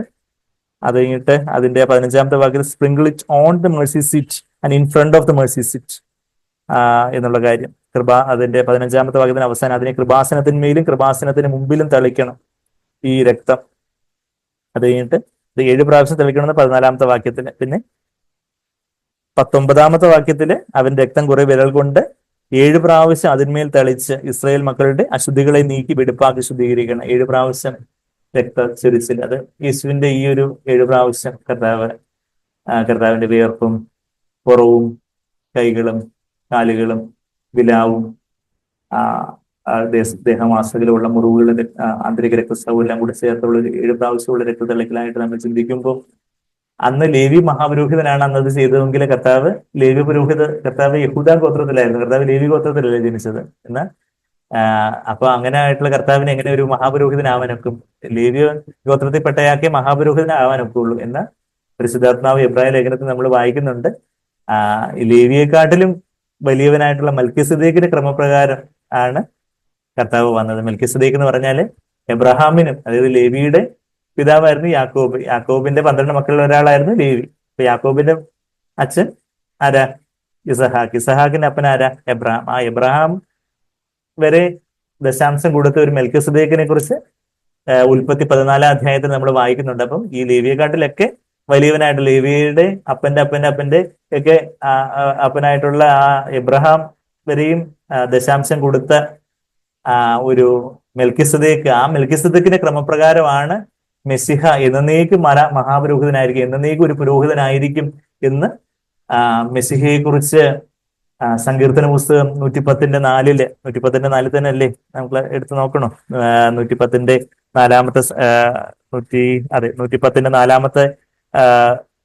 ആ സങ്കീർത്തന വാക്യത്തില് മെസ്സിഹ നീ മെൽക്കിസദേക്കിന്റെ വിധത്തിൽ എന്നേക്കും ഒരു പുരോഹിതൻ എന്ന് യഹോവ സത്യം ചെയ്ത് അനുഭവിക്കുകയുമില്ല. അപ്പൊ അങ്ങനെ അപ്പൊ അത് യേശുവിനെ കുറിച്ചുള്ള ഒരു പ്രവചനമാണെന്ന് പരിശുദ്ധാത്മാവ് എബ്രായ ലേഖനത്തിലൂടെ ആ കാര്യങ്ങളൊക്കെ പറഞ്ഞ് എബ്രായ ലേഖനം അതിന്റെ 7-ാം അധ്യായത്തില് കർത്താവാണ് ഈ മഹാപുരോഹിതൻ. അപ്പൊ കർത്താവ് ഈ മെൽക്കിസദേക്കിന്റെ ക്രമപ്രകാരമുള്ള മഹാപുരോഹിതനായിട്ടുള്ള യേശു കർത്താവ് 7 പ്രാവശ്യം സ്വന്തം രക്തം തന്നെ, താൻ തന്നെയാണ് യാഗമൃഗം, താൻ തന്നെയാണ് മഹാപുരോഹിതൻ, തന്റെ തന്നെ രക്തമാണ് കർത്താവ് തളിക്കുന്നത്. ആ കൃപാസനവും കർത്താവ് തന്നെയാണെന്നുള്ള കാര്യമൊക്കെ നമ്മള് യോഹന്നാന്റെ ബൈബിൾ സ്റ്റഡീസിലൊക്കെ നമ്മളത് കാണുന്നുണ്ടായിരുന്നു. അപ്പം ആ കൃപാസനത്തിന് മേലെ 7 പ്രാവശ്യം രക്തം തളിക്കുന്നു. അപ്പൊ അങ്ങനെ ഞാൻ ഈ പറഞ്ഞു വരുന്നത് വെച്ചാൽ, അപ്പൊ അങ്ങനെ ഞാൻ എന്തുകൊണ്ട് ഈ കാര്യങ്ങൾ, ഈ രക്തം തളിക്കുന്ന കാര്യമൊക്കെ പറഞ്ഞെന്ന് പറഞ്ഞാൽ, ഈ രക്തച്ചൊരിച്ചിലില്ലാതെ പാപവിമോചനമില്ല എന്ന് നമ്മൾ എവിടെ വായിക്കുന്നത്? എബ്രായർ 9:22 വാക്യത്തിൽ അത് വായിക്കുന്നുണ്ട്. രക്തച്ചൊരിച്ചിലില്ലാതെ, without the shedding of the blood there is no remission of sins. അപ്പം അങ്ങനെയുള്ള രക്തച്ചൊരിച്ചിൽ, വെറുതെ ഇത് വെടികൊണ്ടാലും ആള് മരിക്കും, വാളുകൊണ്ട് കുത്തിയാലും ആള് മരിക്കും. എന്നാൽ ഇത് രക്തം മുഴുവൻ വാർന്നൊലിച്ച് വേണം കർത്താവ് പാപയാഗമായിട്ട് മരിക്കാൻ. നമ്മളത് ദിവ്യപുസ്തകം 4-ാം അധ്യായത്തിൽ പാപയാഗം, സിൻ ഓഫറിങ്, ആ പാപയാഗമാകുന്ന മൃഗത്തിന്റെ രക്തം മുഴുവൻ ആ അൾത്താരയുടെ ചുവട്ടിൽ ഒഴിച്ചു കളയണമെന്നാണ് നമ്മൾ ലേവ്യ പുസ്തകം 4-ാം അധ്യായത്തിൽ കാണുന്നത്. അപ്പൊ കർത്താവ് ഈ ക്രൂശ് എടുക്കാൻ പോലും പറ്റാതെ ഒരു കുറേനക്കാരൻ സിമോന്റെ കാര്യം പറഞ്ഞാൽ നമ്മൾ ഈ വരുന്നത്. കുറേനക്കാരൻ സിമോനെ കുരിശെടുക്കേണ്ട വന്നത് കർത്താവ് പാപയാഗമായിട്ട് രക്തമെല്ലാം ചൊരിഞ്ഞുകൊണ്ടിരുന്നത് കൊണ്ടാണ് കർത്താവിന് എഴുന്നേറ്റ് നിൽക്കാൻ പോലും ശക്തിയില്ലാതെ 50 കിലോ ഭാരമുള്ള ഒരു ക്രോസ് ബാർ, വലിയൊരു മരത്തടി, ആ ക്രൂസിന്റെ മൊത്തം വെയിറ്റ് ഒരു 100 കിലോ 120 കിലോയോളം വരും. ആ ഒരു ഹൊറിസോണ്ടൽ, തിരശ്ചീനവും ലംബവുമായിട്ടുള്ള ആ മരക്കുരിശിന്റെ ഭാരം ഏകദേശം 100-110 കിലോയോളം വരുമെന്ന ചരിത്രം പറയുന്നത്. എന്നാൽ അതിന്റെ ആ ക്രോസ് ബാർ, അതിന്റെ ആ ഹൊറിസോണ്ടൽ ആയിട്ടുള്ള ക്രോസ് ബാർ, ഹൊറിസോണ്ടൽ എന്ന് പറയുമ്പോൾ എന്താ? തിരശ്ചീനമാണ് അല്ലെ? തിരശ്ചീനമായിട്ടുള്ള ആ വലിയ തടിയായിരിക്കും ഈ ക്രൂശിക്കപ്പെടാൻ പോകുന്ന കുറ്റവാളിയുടെ മേലെ കെട്ടിവെച്ച് വേണം അവനെ നടത്താൻ. അതും അവനെ എങ്ങനെങ്കിലും ഈസിയസ്റ്റ് റൂട്ടിലൂടെ, ഇപ്പൊ നമ്മൾ ഗൂഗിൾ മാപ്പിൽ ഈസിയസ്റ്റ് റൂട്ട് കാണിക്കും അല്ലേ? ഇവിടുന്ന് ഡയറക്റ്റ് ആയിട്ടുള്ള ഏത് കുറുക്ക് വഴിയിലൂടെ ഈസിയസ്റ്റ് റൂട്ട് കാണിക്കും. എന്നാൽ ഈ കർത്താവ് ആ റോമൻ പടയാളികൾ പിലാത്തോസിന്റെ അരമനയിൽ നിന്ന് ഗൊൽഗോത്ത വരെയുള്ള ഈസിയസ്റ്റ് റൂട്ടിലൂടെ ആയിരിക്കില്ല ഒരിക്കലും അവർ നടത്തിപ്പിച്ചത്. അതുപോലെ എല്ലാവരെയും ഈ കുറ്റവാളി, ഇവൻ കുറ്റവാളിയാണ്, യെരുശലേം തെരുവീതിയിൽ അന്ന് പെസഹ ആചരിക്കാൻ വരുന്ന എവിടെ നിന്നെല്ലാം വരുന്ന യഹൂദന്മാരെല്ലാം കാണുക ഇവനെ അങ്ങനെ അങ്ങ് നാറ്റിക്കണം, അല്ലെങ്കിൽ അവനെ അങ്ങ് അപമാനിക്കണം. അപ്പൊ അതിനായിട്ട് അവിടെ എല്ലാം വലിച്ചഴിച്ചുകൊണ്ട് കർത്താവിനെയും കൊണ്ട് അവസാനം കർത്താവ് ഒരിടത്ത് വന്നങ്ങ് വീണു. കർത്താവിനെ പിന്നെ കുരിശെടുക്കാൻ ശക്തിയില്ല. നമ്മൾ ആ ലേവ്യ പുസ്തകം 4-ാം അധ്യായത്തിലേക്ക് ഞാൻ വന്നല്ലോ. ഞാൻ ലേവ്യ പുസ്തകം 4-ാം അധ്യായത്തിലെ ആ വാക്യം ഇതിനു മുമ്പെല്ലാം നമ്മൾ പറഞ്ഞിട്ടുള്ളതാ. എന്നാൽ ഇതെല്ലാം ക്വിക്ക് റിവിഷനാണ്. ആദ്യമായിട്ട് കേൾക്കുന്നവരും കാണുമായിരിക്കുമല്ലോ. ലേവ്യ പുസ്തകം 4-ാം അധ്യായത്തിൽ അതിന്റെ പാപയാഗത്തിന്റെ രക്തം എല്ലാം ഒഴിച്ചു കളയണം, ക്രൂശിന്റെ ചൂട്ടിൽ ഒഴിച്ചു കളയണമെന്ന് അതിന്റെ 7-ാമത്തെ വാക്യത്തിൽ നമ്മൾ വായിക്കുന്നുണ്ട്. കാളയുടെ ശേഷം രക്തം മുഴുവനും സമാഗമന കൂടാരത്തിന്റെ വാതിൽക്കലുള്ള ഹോമയാഗ, ആ ബ്രോൺസ് ഓൾട്ടർ, അതാ വാതിൽക്കലുള്ള ഹോമയാഗ പീഠത്തിന്റെ ചുവട്ടിൽ ഒഴിക്കണം. കർത്താവിന്റെ കാൽവരി കുരിശാകുന്ന ആ യാഗപീഠത്തിന്റെ ചുവട്ടിൽ എല്ലാ രക്തവും, അവസാനത്തുള്ള രക്തവും, അവസാനം കർത്താവിന്റെ ശരീരത്തിലെ തലയും, തല മുതൽ കൈയും കാലും എല്ലാം, എല്ലാ രക്തമെല്ലാം ഒഴുക്കപ്പെട്ടു. അവസാനം കുറച്ച് രക്തം ഹൃദയത്തിൽ നിന്നാണല്ലോ രക്തം പമ്പ് ചെയ്യുന്നത്. കുറച്ച് രക്തം ഹൃദയത്തിൽ ബാക്കിയുണ്ട്. അപ്പൊ ആ രക്തവും കൂടെ ചിന്തപ്പെടണമെങ്കിൽ എന്ത് ചെയ്യണം? ഹൃദയം തുളച്ച് ചെല്ലണം. അപ്പൊ അതിനായിട്ട് ഒരു റോമൻ പടയാളി പ്രവചനത്തിന് നിവൃത്തിയായിട്ട് കർത്താവിന്റെ വിലാവിലേക്ക് ഒരു കുന്തമെടുത്തങ്ങ് വലിയൊരു കുത്തം കൂട്ടി ആ ബാക്കിയുള്ള രക്തത്തിന് അവസാന തുള്ളികളും എല്ലാം രക്തവും ജലവും അവിടെ നിന്ന് പ്രവഹിച്ചതായിട്ട് നമ്മൾ യോഹന്നാൻ 19:34 നമ്മൾ പലപ്പോഴായിട്ട് നമ്മൾ ആ കാര്യങ്ങളെല്ലാം കണ്ടിട്ടുണ്ടല്ലോ. അപ്പൊ ആ കാളയുടെ ശേഷം രക്തം മുഴുവനും സമാഗമന കൂടാരത്തിന് വാതിൽക്കുള്ള ഹോമയാഗപീഠത്തിന്റെ ചുവട്ടിൽ ഒഴിച്ചു കളയണം. അത് കഴിഞ്ഞിട്ട് വീണ്ടും അത് പാളയത്തിന് പുറത്തായിരിക്കണം എന്നുള്ളൊരു കാര്യം ഇതിന്റെ ഈ മൃഗത്തിന്റെ യാഗമൃഗത്തിന്റെ യുനോ അതിന്റെ അതിന്റെ ഭാഗങ്ങളെല്ലാം തീയിട്ട് ചുട്ട് കളയുന്നത് എവിടെ ആയിരിക്കണം? പാളയത്തിന് പുറത്തായിരിക്കണമെന്ന് അതിന്റെ 12-ാമത്തെ വാക്യത്തിൽ നമ്മൾ വായിക്കുന്നത്. ഇവന് 21-ാമത്തെ വാക്യത്തിലും അത് നമ്മൾ വായിക്കുന്നുണ്ട്. പാളയത്തിന് പുറത്ത് കൊണ്ടുപോയി കാളയെ ചുട്ട് കളഞ്ഞതുപോലെയും നമ്മൾ അവിടെ വായിക്കുന്നുണ്ട്. അത് കഴിഞ്ഞിട്ട് രക്തം മുഴുവനും ഒഴിച്ചു കളയണമെന്ന് വീണ്ടും നമ്മൾ വായിക്കുന്നുണ്ട്. എവിടെ? ലേവ്യ പുസ്തകം, ഇതേ ലേവ്യ പുസ്തകം 4-ന്റെ 18-ാമത്തെ വാക്യത്തിലും വായിക്കുന്നുണ്ട്. ശേഷം രക്തം മുഴുവനും സമാഗമന കൂടാരത്തിന് വാതിൽക്കുള്ള ഹോമയാഗപീഠത്തിന്റെ ചുവട്ടിൽ ഒഴിച്ചു കളയണം എന്നുള്ള കാര്യം വായിക്കുന്നുണ്ട്. ഇവൻ 25-ാമത്തെ വാക്യത്തിലും ശേഷം രക്തം ഹോമയാഗപീഠത്തിന്റെ ചുവട്ടിൽ ഒഴിച്ചു കളയണമെന്ന് വായിക്കുന്നുണ്ട്. 7-ാമത്തെ വാക്യത്തിൽ വായിക്കുന്നുണ്ട്, 18-ാമത്തെ വാക്യത്തിൽ വായിക്കുന്നുണ്ട്, 25-ാമത്തെ വാക്യത്തിൽ ആ രക്തം എല്ലാം ഒഴിച്ചു കളയണം. അപ്പൊ അങ്ങനെ കർത്താവിനെ എങ്ങനെ വേണമെങ്കിലും ഒന്ന് മരിച്ചാൽ മതിയായിരുന്നു. ഇല്ല, രക്തം സമ്പൂർണ്ണമായിട്ട് നമുക്ക് വേണ്ടി ഒരു ആകുവാൻ തക്കവണ്ണം കർത്താവിന്റെ രക്തം മുഴുവനായിട്ട് ഊറ്റപ്പെടേണ്ടതായിട്ടുണ്ടായിരുന്നു. നമ്മളെ പൊന്നോ വെള്ളിയോ കൊണ്ടല്ല വീണ്ടെടുത്തിരിക്കുന്ന കർത്താവിന്റെ നിർദോഷമായ കുഞ്ഞാടിന്റെ വിലയേറിയ രക്തത്താലാണ് വീണ്ടെടുത്തിരിക്കുന്നതെന്ന് നമ്മൾ 1 പത്രോസ് 1-ാം 17-ാമത്തെ വാക്യം ഇല്ലേ? അത് 18-ാമത്തെ വാക്യമാണോ? ആ വാക്യം എല്ലാവർക്കും നമുക്ക് പരിചയമുണ്ടോ? 1 പത്രോസ് 1-ാം അതിന്റെ 19-ാമത്തെ വാക്യം. ക്രിസ്തു എന്ന നിർദോഷവും നിഷ്കളങ്കവുമായ 1 പത്രോസ് 1-19 ക്രിസ്തു എന്ന നിർദോഷവും നിഷ്കളങ്കവുമായ കുഞ്ഞാടിന്റെ വിലയേറിയ രക്തം കൊണ്ടത്രേ എന്ന് നിങ്ങൾ അറിയുന്നുവല്ലോ. പൊന്നോ വെള്ളിയും കൊണ്ടൊന്നും അല്ല എന്ന് പറഞ്ഞിട്ട് വിലയേറിയ രക്തം കൊണ്ടാണ്. ആ രക്തം സമ്പൂർണ്ണമായിട്ടും നമുക്കായിട്ട് ഒഴുകിക്കളഞ്ഞു. അപ്പൊ ആ ഒഴുകിക്കളഞ്ഞതിന്റെ ഭാഗമായിട്ടാണ് കർത്താവിന് എഴുന്നേറ്റ് നിൽക്കാൻ പോലും ക്രൂശ് എടുക്കാൻ ഒരു 50 കിലോ ഭാരമുള്ള വലിയൊരു മരത്തടി നമുക്ക് അപ്പൊ അത്രയും വലിയൊരു ക്രൂശിന്റെ ഭാരം കർത്താവിന് ചുമക്കാൻ പോലും പറ്റിയില്ല. അപ്പൊ അങ്ങനെ കർത്താവ് ആ യെരൂശലേം തെരുവീഥിയുടെ ഒരു പർട്ടിക്കുലർ സ്പോട്ടിൽ അങ്ങ് വീഴുന്നു. എന്നാൽ അത് ദൈവത്തിന് മുൻനിർണയ പ്രകാരം അത് ആരുടെ മുമ്പിലായിരിക്കും? കർത്താവ് ആരവിടെ സൈഡിൽ നിന്ന് നോക്കിക്കൊണ്ട് നിന്നിരുന്നിരിക്കണം? ആ കുറേനക്കാരൻ സീമോൻ. നമുക്ക് ലൂക്കോസ് 23 വരാം. ലൂക്കോസ് 23 നമ്മൾ വരുമ്പോൾ അവന്റെ മുമ്പിലേക്ക് അവൻ നിൽക്കുന്ന ആ ഇടത്ത് വന്നപ്പോഴത്തേക്കും കർത്താവ് അങ്ങ് വീണുപോയി. അപ്പോഴത്തേക്കും ഇപ്പൊ എന്താ ചെയ്യണ്ടേ? എങ്ങനെങ്കിലും റോമൻ പട്ടാളക്കാരുടെ ഡ്യൂട്ടി ഇന്ന ക്രിമിനലുകളെ ഇവരെല്ലാം ക്രൂശിച്ച് തന്റെ ഡ്യൂട്ടി തികയ്ക്കണം. ഇനി ഇങ്ങനെ വെയിറ്റ് ചെയ്തുകൊണ്ടിരിക്കാനൊന്നും സമയമില്ല. അപ്പോ എങ്ങനെങ്കിലും കാര്യം നടക്കണം. നോക്കിയപ്പോ കൂട്ടത്തിൽ ഒത്തിരി പേരുണ്ട്. മേ ബി കുറച്ചുകൂടി ഒരു നീളവും മണ്ണവും ഒക്കെ ഉള്ള ഒരാളെ നോക്കി കാണും. നോക്കിയപ്പോൾ കറുത്ത വർഗ്ഗക്കാരനായിട്ടുള്ള, ബാക്കിയുള്ളവരുടെ നിറത്തിൽ നിന്ന് വ്യത്യസ്തമായിട്ട് വേറൊരു നിറത്തിൽ കറുത്ത വർഗ്ഗക്കാരനായിട്ടുള്ള ഒരാളെ കാണുന്നു. അപ്പോ നീ തന്നെ ഇത് എടുക്ക്. അപ്പോ ഈ കുറേനക്കാരനെ സംബന്ധിച്ചോളം, ശിമോനെ സംബന്ധിച്ചോളം അവന്റെ ഒരു ജീവിതാഭിലാഷമായിട്ട് പെസഹ പെരുന്നാൾ കൊണ്ടാടാനായിട്ട് അവന് വലിയ ആകാംക്ഷയോടെ, വലിയ തയ്യാറെടുപ്പോടെ, വലിയ ശുദ്ധിയോടെയൊക്കെ അവരുടെ പഴയ നിയമത്തിന്റെ ആചാരപ്രകാരമുള്ള ശുദ്ധിയോടെ അവന് ഈ പെസഹ കൊണ്ടാടാനായിട്ട് നിൽക്കുമ്പോ എന്തോ ഇങ്ങനെ കാര്യങ്ങളൊക്കെ ആരോ കുറ്റവാളിയെ കൊണ്ടുപോകുന്നു എന്ന് കണ്ടെന്ന് കേട്ട് അവിടെ നിന്ന് നോക്കി നിന്നുപോയി എന്നുള്ളൊരു കുറ്റമേ അവൻ ചെയ്തുള്ളൂ. എന്നാ അവനെ കൊണ്ട് നിർബന്ധിപ്പിച്ച് അങ്ങനെ ക്രൂശ് എടുക്കാൻ അവനെ പടയോ, സോറി സാർ ഞാൻ ഇവിടെ അല്ല, ഞാൻ അങ്ങോട്ട് പോവാ, എനിക്ക് കാലുവേദനയുണ്ട്, മുട്ടുവേദനയുണ്ടെന്നൊക്കെ പറഞ്ഞൊക്കെ നോക്കി കാണുമായിരിക്കും. എന്നാൽ അവനെ നിർബന്ധിച്ചു എന്നാ നമ്മളവിടെ മർക്കോസിന്റെ സുവിശേഷത്തിലും മത്തായിയുടെ സുവിശേഷത്തിലും നമ്മളവിടെ വായിക്കുന്നത്. അപ്പൊ അങ്ങനെ അവന് മനസ്സോടെ അപ്പൊ ഈ കുറ്റവാളികളുടെ ഈ ക്രൂശൊക്കെ സ്പർശിച്ചു കഴിഞ്ഞാൽ പിന്നെ ഇനിയിപ്പം പെസഹ പെരുന്നാൾ കൊണ്ടാടാനും നോക്കത്തില്ല. തന്റെ ജീവിതത്തിൽ വലിയൊരു ഷാറ്ററിങ് എക്സ്പീരിയൻസ് ആയിരുന്നു. നമ്മളുടെ തന്നെ ജീവിതത്തിൽ നമ്മൾ പ്രതീക്ഷിക്കാത്ത രീതിയിലുള്ള പല കാര്യങ്ങളൊക്കെ നടക്കുമ്പോൾ നമ്മളുടെ ജീവിതത്തില് നമ്മള് മെനഞ്ഞുണ്ടാക്കിയ പല സ്വപ്നങ്ങള്, ഇത്ര മാർക്ക് വാങ്ങിച്ച് ഇന്നടുത്ത് അഡ്മിഷൻ വാങ്ങിക്കണം, അല്ലെങ്കിൽ ഇന്ന കാര്യങ്ങൾ ഇന്നതുപോലെയൊക്കെ ചെയ്യണം, അല്ലെങ്കിൽ നമ്മളുടേതായ പല പദ്ധതികളും കാര്യങ്ങളും ഒക്കെ അത് നമ്മൾ ദൈവത്തിൽ ആശ്രയിച്ച് വലിയ പ്ലാൻ ചെയ്ത് പദ്ധതിയിട്ടൊക്കെ ആയിരിക്കും ചെയ്യുന്നത്. പക്ഷെ എങ്കിലും കടക്കിൽ കൊണ്ടുവന്ന് കത്തി വെക്കുന്നെന്ന് പറഞ്ഞതുപോലെ കാര്യങ്ങൾ അങ്ങ് ഒരു ശുഭപര്യവസാനമായി പോകുന്നതിന് തൊട്ട് മുമ്പ് പെട്ടെന്നൊരു എല്ലാം കൂടെ ചില്ലികൂട്ടാരൻ മാതിരി നമ്മളുടേതായ നമ്മുടെ ജീവിതത്തിലും ചില പ്രതീക്ഷകളും ആ, സ്വപ്നങ്ങളും ഒക്കെ പെട്ടെന്ന് അതൊക്കെ ഒരു അപ്രതീക്ഷിതമായിട്ടുള്ള ചില കാര്യങ്ങളൊക്കെ നടക്കുമ്പോൾ അത് തകർന്നു പോകുമ്പോൾ ഉള്ളൊരു ഒരു നൊമ്പരം, ഒരു വിങ്ങൽ. നമ്മൾ പറഞ്ഞു വരുന്നത് എന്താ? യേശുവുമായിട്ട് മുഖാമുഖം സന്ധിക്കണമെങ്കിൽ കർത്താവുമായിട്ട് നമ്മുടെ ഇന്നത്തെ മെസ്സേജിന്റെ ടൈറ്റിൽ എന്താണെന്ന് വെച്ചാൽ face to face with Jesus. യേശുവുമായിട്ട് മുഖാമുഖം. യേശുവായിട്ട് മുഖാമുഖം നമുക്ക് ഒരു അഭിമുഖത്തിലേക്ക്, ആ ഒരു എൻകൗണ്ടറിലേക്ക്, കർത്താവിനെ മുഖാമുഖമായി സന്ധിക്കുന്ന നമ്മുടെ ജീവിതത്തിന്റെ ആ, ഒരു വ്യത്യാസത്തിലേക്ക്, രൂപാന്തരത്തിലേക്ക് നമ്മൾ വരണമെങ്കിൽ ചില തകർച്ചകൾ നമ്മുടെ ജീവിതത്തിൽ ആവശ്യമാണെന്നുള്ള കാര്യം.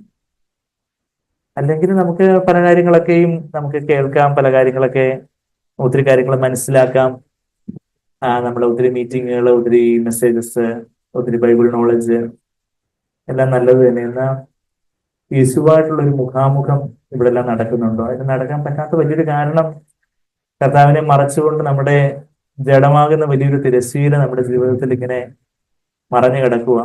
അതിവിശുദ്ധ സ്ഥലത്തുള്ള കർത്താവിന്റെ മഹത്വം കാണാതിരിക്കത്തക്കവണ്ണം അതിവിശുദ്ധ സ്ഥലമാകുന്ന സ്വർഗസിംഹാസനം, സ്വർഗമാണ് അതിവിശുദ്ധ സ്ഥലം എന്നൊക്കെ നമ്മൾ എബ്രായർ 9:24 നമ്മൾ വായിക്കുന്നുണ്ട്. അതിവിശുദ്ധ സ്ഥലത്തിലേക്ക് മഹാപുരോഹിതൻ കടന്നുപോയത് യേശു സ്വർഗത്തിലേക്ക് കടന്നുപോയതെന്ന് അവിടെ എബ്രായർ 9:24 നമ്മൾ വായിക്കുന്നുണ്ട്. അപ്പൊ ആ സ്വർഗത്തിലെ കർത്താവിന്റെ ആ മഹത്വം കാണാതിരിക്കത്തക്കവണ്ണം ഇന്ന് എന്റെ ജീവിതത്തിൽ എന്റെ ജഡമാകുന്ന ഒരു തിരശ്ശീല എന്ന് ഞാൻ പറയുമ്പോൾ നമുക്ക് എല്ലാവർക്കും അറിയാം കാര്യങ്ങളൊക്കെ. ജഡമാകുന്ന തിരശ്ശീല, നമ്മുടെ ജഡം, നമ്മുടെ സ്വന്തം ഇഷ്ടമാകുന്ന തിരശ്ശീല പോലെ ദൈവത്തെ മറച്ചു കളയുന്ന ഒരു കാര്യമാണ്. അത് യേശുവിന്റെ ജീവിതത്തിലും അങ്ങനെ ഒരു തിരശ്ശീല ഉണ്ടായിരുന്നു. തന്റെ ഒരു സ്വന്തം ഇഷ്ടം ഉണ്ടായിരുന്നെങ്കിൽ യേശു ഒരിക്കലും ആ സ്വന്തം ഇഷ്ടത്തിന് വഴങ്ങാതെ വണ്ണം എപ്പോഴും ആ തിരശ്ശീല ചീന്തപ്പെടുവാനായിട്ട് പിതാവിനെ ഏൽപ്പിച്ചു കൊടുത്തുകൊണ്ടേയിരുന്നു.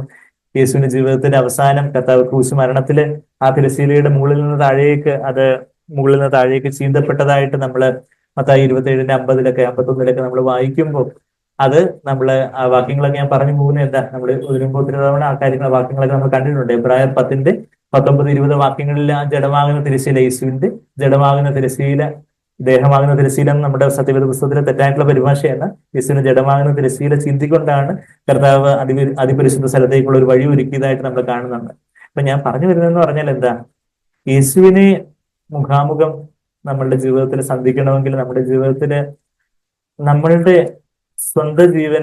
സ്വയജീവന്റെ ചില തകർച്ചകൾ, ചില നുറുക്കങ്ങളും കാര്യങ്ങളും ഒക്കെ ഉണ്ടെങ്കിലേ നമുക്ക് യേശുവിനെ യഥാർത്ഥത്തില് വെളിപ്പെട്ട് കിട്ടത്തുള്ളൂ. അല്ലെങ്കിൽ നമുക്ക് കാര്യങ്ങളൊക്കെ ഒരു അറിവായിട്ട് കാര്യങ്ങളൊക്കെ അറിയാം, ഇന്ന കാര്യങ്ങൾ അറിയാം, ഇന്ന റെഫറൻസ് ഉണ്ട്, ഈ കാര്യങ്ങളുണ്ട്, ഞാൻ അവിടെ കേട്ടു, ഇവിടെ അറിഞ്ഞു, ഇവിടെ വായിച്ചു.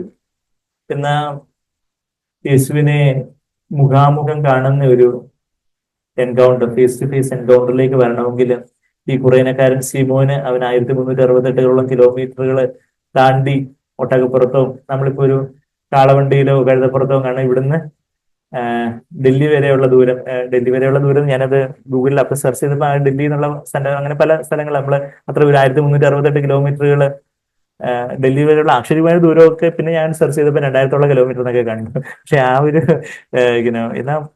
ഇന്ന ഓരോ പർട്ടിക്കുലർ ഡയറക്ഷനിൽ പല പല ദൂരം കാണിക്കുമല്ലോ. അപ്പൊ ഇവിടെ നിന്ന് അതുപോലെ ഇപ്പൊ ഡൽഹി വരെയുള്ള ദൂരം നമുക്ക് മനസ്സിലാക്കാൻ എളുപ്പത്തിന് ഒരു കഴുതപ്പുറത്തോ ഡൽഹി വരെ പോവുകയാണ് നമ്മൾ പ്രധാനമന്ത്രിയെ കാണാൻ വേണ്ടി. അവിടെ പ്രധാനമന്ത്രിയെ കാണുന്നതിന് തൊട്ട് മുമ്പായിട്ട് പെട്ടെന്ന് അപ്പോയിന്റ്മെന്റ് ക്യാൻസൽ ആയി എന്ന് പറയുന്നത് പോലെ ഇദ്ദേഹം വലിയ പാടുപെട്ട് യെരുശലേമിൽ പോവുകയാണ്. എന്നാൽ പെസഹ പെരുന്നാള് കൊണ്ടാടാനായിട്ട് ദേവാലയത്തിലേക്ക് പോകുന്നതിന് തൊട്ട് മുമ്പായിട്ട് വയലിൽ നിന്ന് വന്ന ശീമോൻ എന്നൊക്കെ നമ്മൾ അവിടെ കാണുന്നുണ്ട് അല്ലെ. ലൂക്കോസ് 23 നമ്മൾ ഇതുവരെ ആ ഒരു വാക്യമൊന്നും വായിച്ചില്ല. ഞാൻ ആ പോർഷൻ അങ്ങ് പറഞ്ഞുകൊണ്ട് അതിന്റെ അനുബന്ധ കാര്യങ്ങളിലേക്ക് പോകുമായിരുന്നു. ലൂക്കോസ് 23:26 അവനെ കൊണ്ടുപോകുമ്പോൾ വയലിൽ നിന്ന് വരുന്ന, വയല് അഗ്രോസ്, കൺട്രി എന്നൊക്കെ ട്രാൻസ്ലേറ്റ് ചെയ്യുന്ന, അതായത് അവന് യെരുശലേമിലേക്ക് coming out from the country എന്ന് പറയുമ്പോൾ അവന് യെരുശലേമിലുള്ള ആളല്ലായിരുന്നു, യെരുശലേമിന് പുറത്തു നിന്ന് യെരുശലേമിലേക്ക് വന്ന ആള് എന്നുള്ള അർത്ഥത്തിൽ അവന് വേറൊരിടത്തു നിന്ന് വന്നവൻ എന്നുള്ള അർത്ഥത്തില്. അപ്പൊ വയൽ എന്നുള്ളത് ആ ഒരു അഗ്രോസ് എന്നുള്ള വാക്ക് ആ ഗ്രീക്ക് പദം വയലെന്ന് ട്രാൻസ്ലേറ്റ് ചെയ്യാമെങ്കിലും കൺട്രി, ലാൻഡ് എന്നൊക്കെ ട്രാൻസ്ലേറ്റ് ചെയ്യാവുന്ന, ഫീൽഡ് എന്നൊക്കെ ട്രാൻസ്ലേറ്റ് ചെയ്യാവുന്ന ഒരു പദമാണ്. അപ്പൊ അങ്ങനെ വേറൊരു രാജ്യത്തിൽ നിന്ന് വന്ന ആ ശീമോൻ എന്ന കുറേനക്കാരനെ അവർ പിടിച്ച് ക്രൂശ് ചുമപ്പിച്ചു. ലൂക്കോസ് 23:26 യേശുവിന്റെ പിന്നാലെ നടക്കുമാറാക്കി. യേശുവിന്റെ പിന്നാലെ കുരിശും പിടിച്ചുകൊണ്ട് ആര് നടക്കുക? കുറേനക്കാരൻ നടക്കുക. അവനത് ഭയങ്കര ഒരു ഭാരമുള്ള കുരിശായിരുന്നു. അത് 50 കിലോ ഭാരം മാത്രമല്ല, അതൊരു 100-120 കിലോയെക്കാട്ടിലും വലിയ ഭാരമായിരുന്നു. എന്താ വെച്ചാല് അവന്റെ സ്വപ്നങ്ങളെല്ലാം തകർന്നടിഞ്ഞു. ആ ഇനിയിപ്പോ ഇങ്ങനെ ഭാര്യയോടും മക്കളോടും എന്ത് എന്ന് പറയും? ഒരുപക്ഷെ പല മാസങ്ങളിലെ സമ്പാദ്യമൊക്കെ സ്വരുക്കൂട്ടിയൊക്കെ ആയിരിക്കും ഈ യാത്രാ ചെലവിനായിട്ടും ബാക്കി പല കാര്യങ്ങൾക്കായിട്ടും അവിടെ എരുസലേം ദേവാലയത്തിൽ ചെന്ന് പല കാര്യങ്ങള് കാണണം, വാങ്ങിക്കണം. അവിടെ ഇനിയിപ്പോ എരുസലേം ദേവാലയത്തിൽ കയറാൻ തന്നെ പറ്റുമോ? ഈ കുരിശ് തൊട്ടെന്ന് മാത്രമല്ല, കുരിശ് എടുത്തുകൊണ്ട് നടക്കുക. എല്ലാ യഹൂദന്മാരും കണ്ടു. അത് ബാക്കി യഹൂദന്മാരുടെ അതേ നിറമൊക്കെ ആയിരുന്നെങ്കിൽ ആൾക്കാർ അധികം പെട്ടെന്ന് റെക്കഗ്നൈസ് തിരിച്ചറിയത്തില്ല. ഇത് പിന്നെ കറുത്ത വർഗ്ഗക്കാരനാണെങ്കിൽ പിന്നെ പറയും, അതേ കുരിശിന് ചുമന്നുകൊണ്ട് പോയൻ, അതേ 7 അയലത്ത് കയറ്റത് തിരിച്ചിലത്തെ വരുത്, അവന് പെസഹ പെരുന്നാളിൽ അശുദ്ധനായി എന്ന് പറയും. എന്നാൽ അവന് അവന്റെ സ്വപ്നങ്ങളെല്ലാം തകർന്ന് അവന് വല്ലാത്തൊരു ഭാരത്തില് അയ്യോ, തന്റെ ജീവിതത്തിന്റെ ഞാൻ എന്ത് പാപം ചെയ്തിട്ടാ ദൈവമേ എനിക്ക് ഈ ഗതി വന്നത്? എന്നോട് അവിടുന്ന് എന്തുകൊണ്ടാ എന്റെ ജീവിതത്തിൽ ഇങ്ങനെ ഒരു സംഭവം സംഭവിച്ചേ? എനിക്ക് എന്താ ഈ ഒരു പരാജയം സംഭവിച്ചത്? അല്ലെങ്കിൽ നമ്മുടെ ജീവിതത്തിലെ ചില വീഴ്ചകള്, ചില പ്രതിസന്ധികള്, ചില നിരാശകള്, അതുപോലെയൊക്കെയുള്ള നമ്മളുടെ ആ സ്വയജീവനെ, നമ്മളുടെ ആ ഈഗോ, ഞാൻ എന്നുള്ള ആ ഒരു ഭാവത്തെ തകർക്കുന്നതായിട്ടുള്ള പല പല സാഹചര്യങ്ങളോ വ്യക്തികളോ ഒക്കെ നമ്മുടെ ജീവിതത്തിൽ ദൈവം അനുവദിക്കുമ്പോൾ അവിടെ ആ ക്രൂശിന്റെ ഭാരം, അവിടെ ഒരു മരണത്തിലേക്ക് നമ്മളെ തന്നെ ഏൽപ്പിച്ചു കൊടുക്കാൻ ഒരു വേദനയുണ്ട്. ആ കർത്താവേ, അവിടെ ഒരു ഞരക്കമുണ്ട്. ആ ഞരക്കത്തോടെ അവന് ക്രൂശിന് ചുമന്നുകൊണ്ട് കർത്താവിന് പിന്നാലെ നടക്കുക.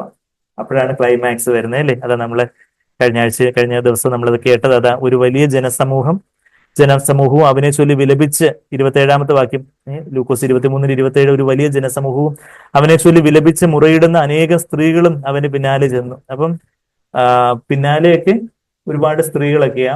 അപ്പൊ യേശു പിന്നെന്താ ചെയ്തേ? യേശു തിരിഞ്ഞ് അവരെ നോക്കി. യേശു തിരിഞ്ഞ് ആ സ്ത്രീകളെ നോക്കി. സ്ത്രീകളെ പിന്നാലെ ചെല്ലുന്നുണ്ടായിരുന്നു, സ്ത്രീകളെ നോക്കി. നമ്മൾ തിരിഞ്ഞു നോക്കിയപ്പോ ഇപ്പൊ ഒരിടത്ത് ഒരു ക്ലാസ് റൂമില് മൊത്തം ഗേൾസ്, ഒരു ബോയ് ഉണ്ടെങ്കിൽ പെട്ടെന്ന് നോക്കുമ്പോ ആരെയാ പെട്ടെന്ന് കാണുന്നത്?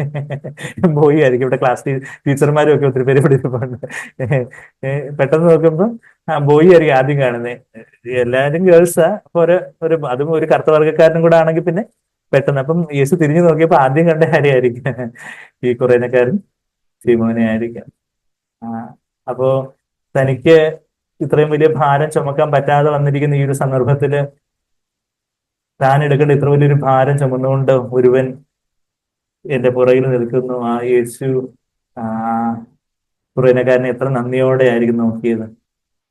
കർത്താവിന് മക്കൾക്ക് ഒരു ഗ്ലാസ് പച്ചവെള്ളം കൊടുത്താൽ പോലും അതിന് റിവാർഡ് പ്രതിഫലം ഇല്ലാതിരിക്കത്തില്ല എന്നാണ് നമ്മൾ മത്തായി 10:42 നമ്മൾ വായിക്കുന്നത്. അപ്പം കർത്താവിന് മക്കൾക്ക് ഒരു പച്ചവെള്ളം കൊടുത്താൽ തന്നെ പ്രതിഫലം ഇല്ലെങ്കിൽ ദൈവത്തിന്റെ പുത്രനായ സ്വർഗത്തിന്റെ നാഥനായ കർത്താവിന് ചുമക്കാൻ പറ്റാത്ത ആ ഭാരം ചുമക്കാനായിട്ട് ഒരുവൻ അവിടെ അവനത് വലിയൊരു ഭാരത്തോടെ, അവനും അത് വലിയ ഭാരം, മനസ്സിന്റെ ഭാരമുണ്ട്, കുരിശിന്റെ ഭാരമുണ്ട്, എന്നാൽ അതിലുപരി മനസ്സിന്റെ ഭാരമുണ്ട്. അവൻ ചുമന്നുകൊണ്ട് വീശി നടക്കുമ്പോൾ കർത്താവ് അവനെ എത്ര ആർദ്രതയോടെ, എത്ര സൗമ്യതയോടെ, എത്ര സ്നേഹത്തോടെ കർത്താവ് അവനെ നോക്കിക്കാണും. ജോജി പേർ കഴിഞ്ഞ വെള്ളിയാഴ്ച ഇക്കാര്യം പറയുമ്പോൾ എനിക്ക് പെട്ടെന്നൊരു ദർശനം ഉണ്ടായോ എന്നൊക്കെ ചോദിച്ചാൽ എനിക്ക് അറിയത്തില്ല. ഞാൻ അത് എനിക്ക് ആപ്പാടെ ഒരു 3-4 ദർശനം എന്നൊക്കെ ഞാൻ സാധാരണ പലപ്പോഴും സാക്ഷി പറയുമ്പോൾ പറയുമല്ലോ. അപ്പം ചിലത് എനിക്ക് തന്നെ പിന്നീട് ഞാൻ തന്നെ അത് 3-4 ഞാൻ പറയാൻ കാരണം എന്ന് പറഞ്ഞാല് പിന്നെ എനിക്ക് ഓർക്കാൻ പറ്റാതെ വണ്ണം മാഞ്ഞു പോയത് എന്താന്നുള്ള കാര്യം പിന്നെ എനിക്ക് ഓർമ്മയില്ലാതെ വണ്ണം ഒക്കെ ആയിപ്പോയ കാര്യങ്ങളുണ്ട്. ഇന്ന് ഇപ്പൊ കഴിഞ്ഞ വെള്ളിയാഴ്ച വേറെ ഇത് പറഞ്ഞുകൊണ്ടിരിക്കുന്ന സമയത്ത് ഞാനിവിടെ ഇരിക്കുക, എനിക്ക് പെട്ടെന്ന് അങ്ങനെ ഒരു ആ ഒരു ആ ഒരു ആ ഒരു ദർശനമായിട്ട് ഞാൻ എന്തോ വലിയ കാര്യം എന്തോ കണ്ടെന്നല്ല, ഹൃദയത്തില് അങ്ങനെ കർത്താവിന്റെ ഒരു സ്നേഹം നിറഞ്ഞിരുന്നു. നമ്മളിപ്പം എത്ര മെസ്സേജസ് കേട്ടാലും, എത്ര നേരം നമ്മൾ പ്രസംഗം കേട്ടാലും ഒന്നും പരിശുദ്ധാത്മാവിന് മാത്രമേ ആ യേശുവിന്റെ ആ മുഖം നമ്മളെ കാണിക്കാൻ പറ്റത്തുള്ളൂ. ആ കർത്താവിന്റെ മുഖത്തിന് മാത്രമേ നമ്മളെ രൂപാന്തരപ്പെടുത്താനും ആശ്വസിപ്പിക്കാനും ധൈര്യപ്പെടുത്താനും ഒക്കെ ഉള്ളൂ. അതിനുശേഷം ആ ശിമോന് ആ, അവന് എങ്ങനെ കുരിശെടുത്തോണ്ട് പോയതായിട്ട് നമ്മള് സഹോദരൻ പറയുന്നത് നമ്മൾ കേട്ടു. സന്തോഷത്തോടെ ഉത്സാഹത്തോടെ ആ കർത്താവിന്റെ ആ ഒരു നന്ദി നിറഞ്ഞ സ്നേഹം നിറഞ്ഞ ആർദ്രത നിറഞ്ഞ മനസ്സിൽ നിറഞ്ഞ ആ മുഖം കർത്താവ് തിരിഞ്ഞൊന്ന് നോക്കി. കർത്താവ് തിരിഞ്ഞു നോക്കുന്ന കാര്യത്തിൽ കർത്താവ് അത്ര മോശക്കാരനല്ല. നമ്മളത് കണ്ടായിരുന്നു കഴിഞ്ഞ അതിന്റെ തൊട്ട് മുമ്പത്തെ അധ്യായത്തിൽ പത്രോസിനെ തിരിഞ്ഞു നോക്കി പത്രോസിനെ മാനസാന്തരത്തിലേക്ക് നയിച്ച ഒരു കർത്താവാണ്.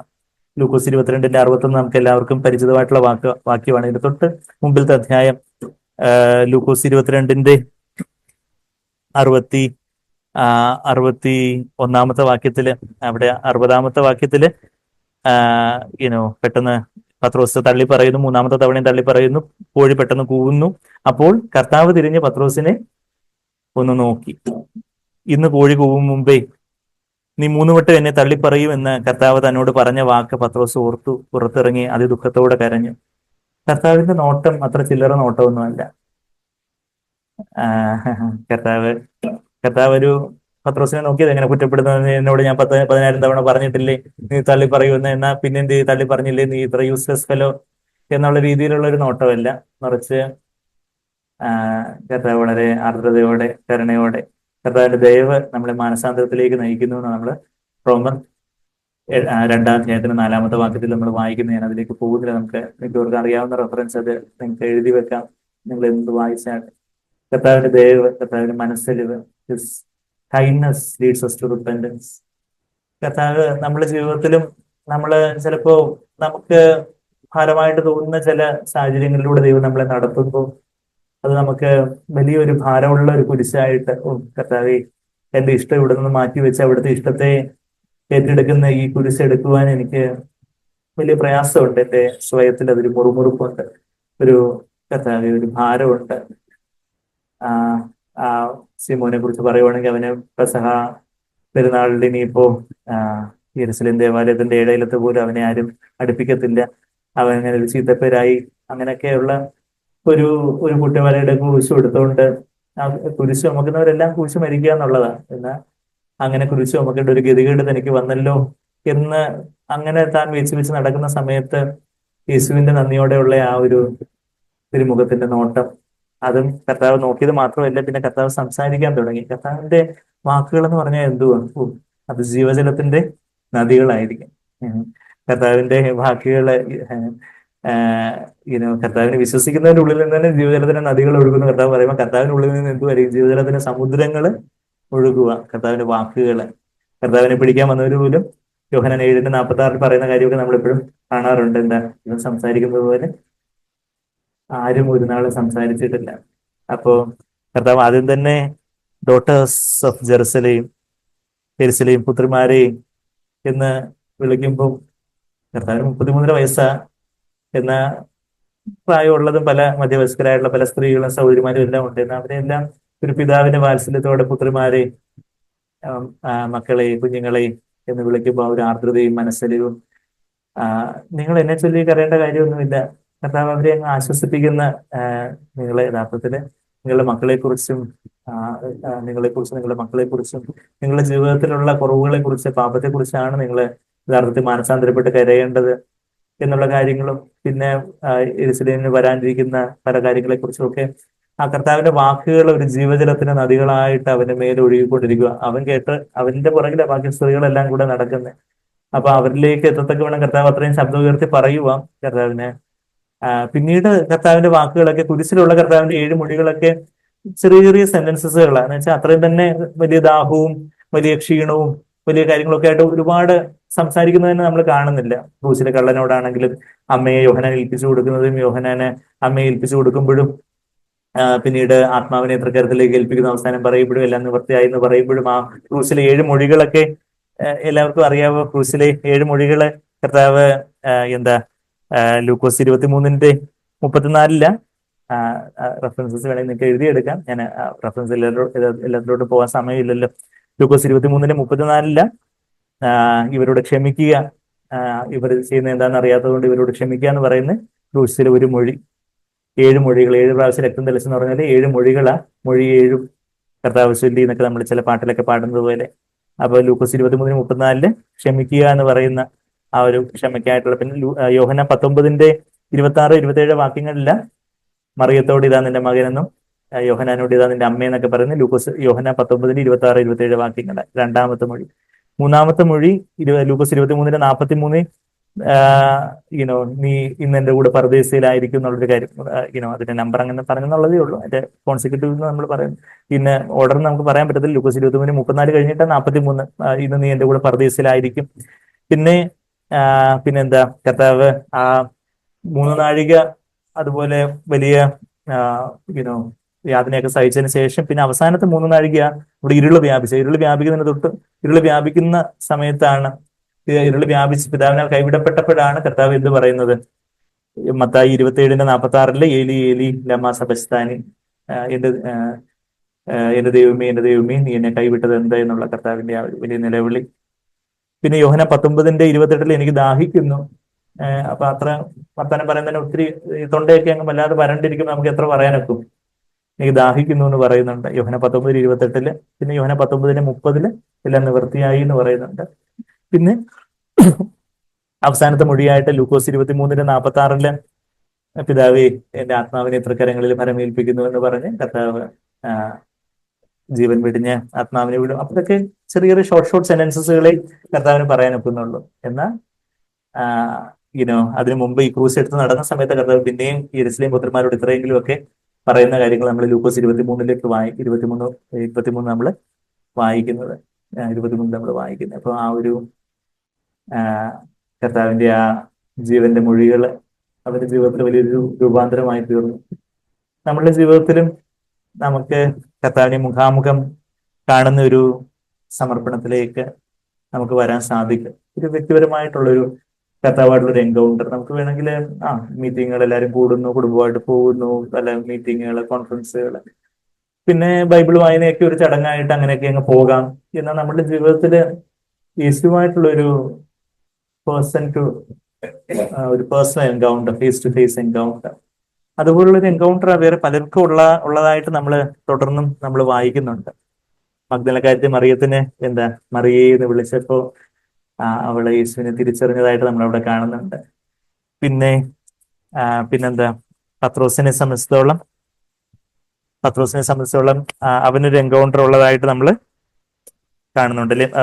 മഗ്ദലക്കാരത്തി മറിയത്തിന്റെ ആ ഒരു എൻകൗണ്ടർ കാണുന്നുണ്ട്. പിന്നെ ബാക്കിയുള്ള മറിയമാര് എന്ന് പറയുമ്പോൾ യാക്കോബിന്റെയും യോസഫിന്റെയൊക്കെ അമ്മയായിട്ടുള്ള മറിയവും സലോമിയും യോഹന്നയൊക്കെയാണ് മഗ്ദലക്കാരത്തി മറിയത്തിന്റെ കൂടെ ഉണ്ടായിരുന്നത്. ആ സഹോദരിമാരെയും കർത്താവ് എതിരേറ്റതായിട്ട് നമ്മൾ മത്തായി 28:9 വാക്യത്തിൽ വായിക്കുന്നുണ്ട്. അവര് കർത്താവിന്റെ കാല് ക്ലിങ് ചെയ്ത്, കാലെ കെട്ടിപ്പിടിച്ച് അവർ കർത്താവിനെ ആരാധിച്ചതായിട്ട് മത്തായി 28:9 നമ്മൾ കാണുന്നുണ്ട്. ആ ആണിപ്പഴുതുള്ള കാലിന്റെ ദർശനം അവർക്ക് അവരുടെ ജീവിതത്തിൽ മറക്കാൻ പറ്റി കാണൂ. ഈ സിമോനെ യേശുവിന്റെ ആ ദർശനം തന്റെ ജീവിതത്തിൽ എപ്പോഴെങ്കിലും അവർ മറക്കാൻ പറ്റി കാണൂ. ആ യേശുവിന്റെ മറിയേ എന്നുള്ള വിളി എപ്പോഴെങ്കിലും മറിയത്തിന് മറക്കാൻ പറ്റുമോ?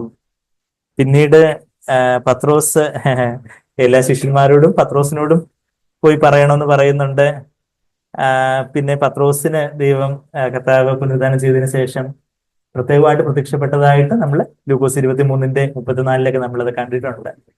ബാക്കി ശിഷ്യന്മാർക്ക് പ്രത്യക്ഷപ്പെടുന്നതിന് മുമ്പായിട്ട്.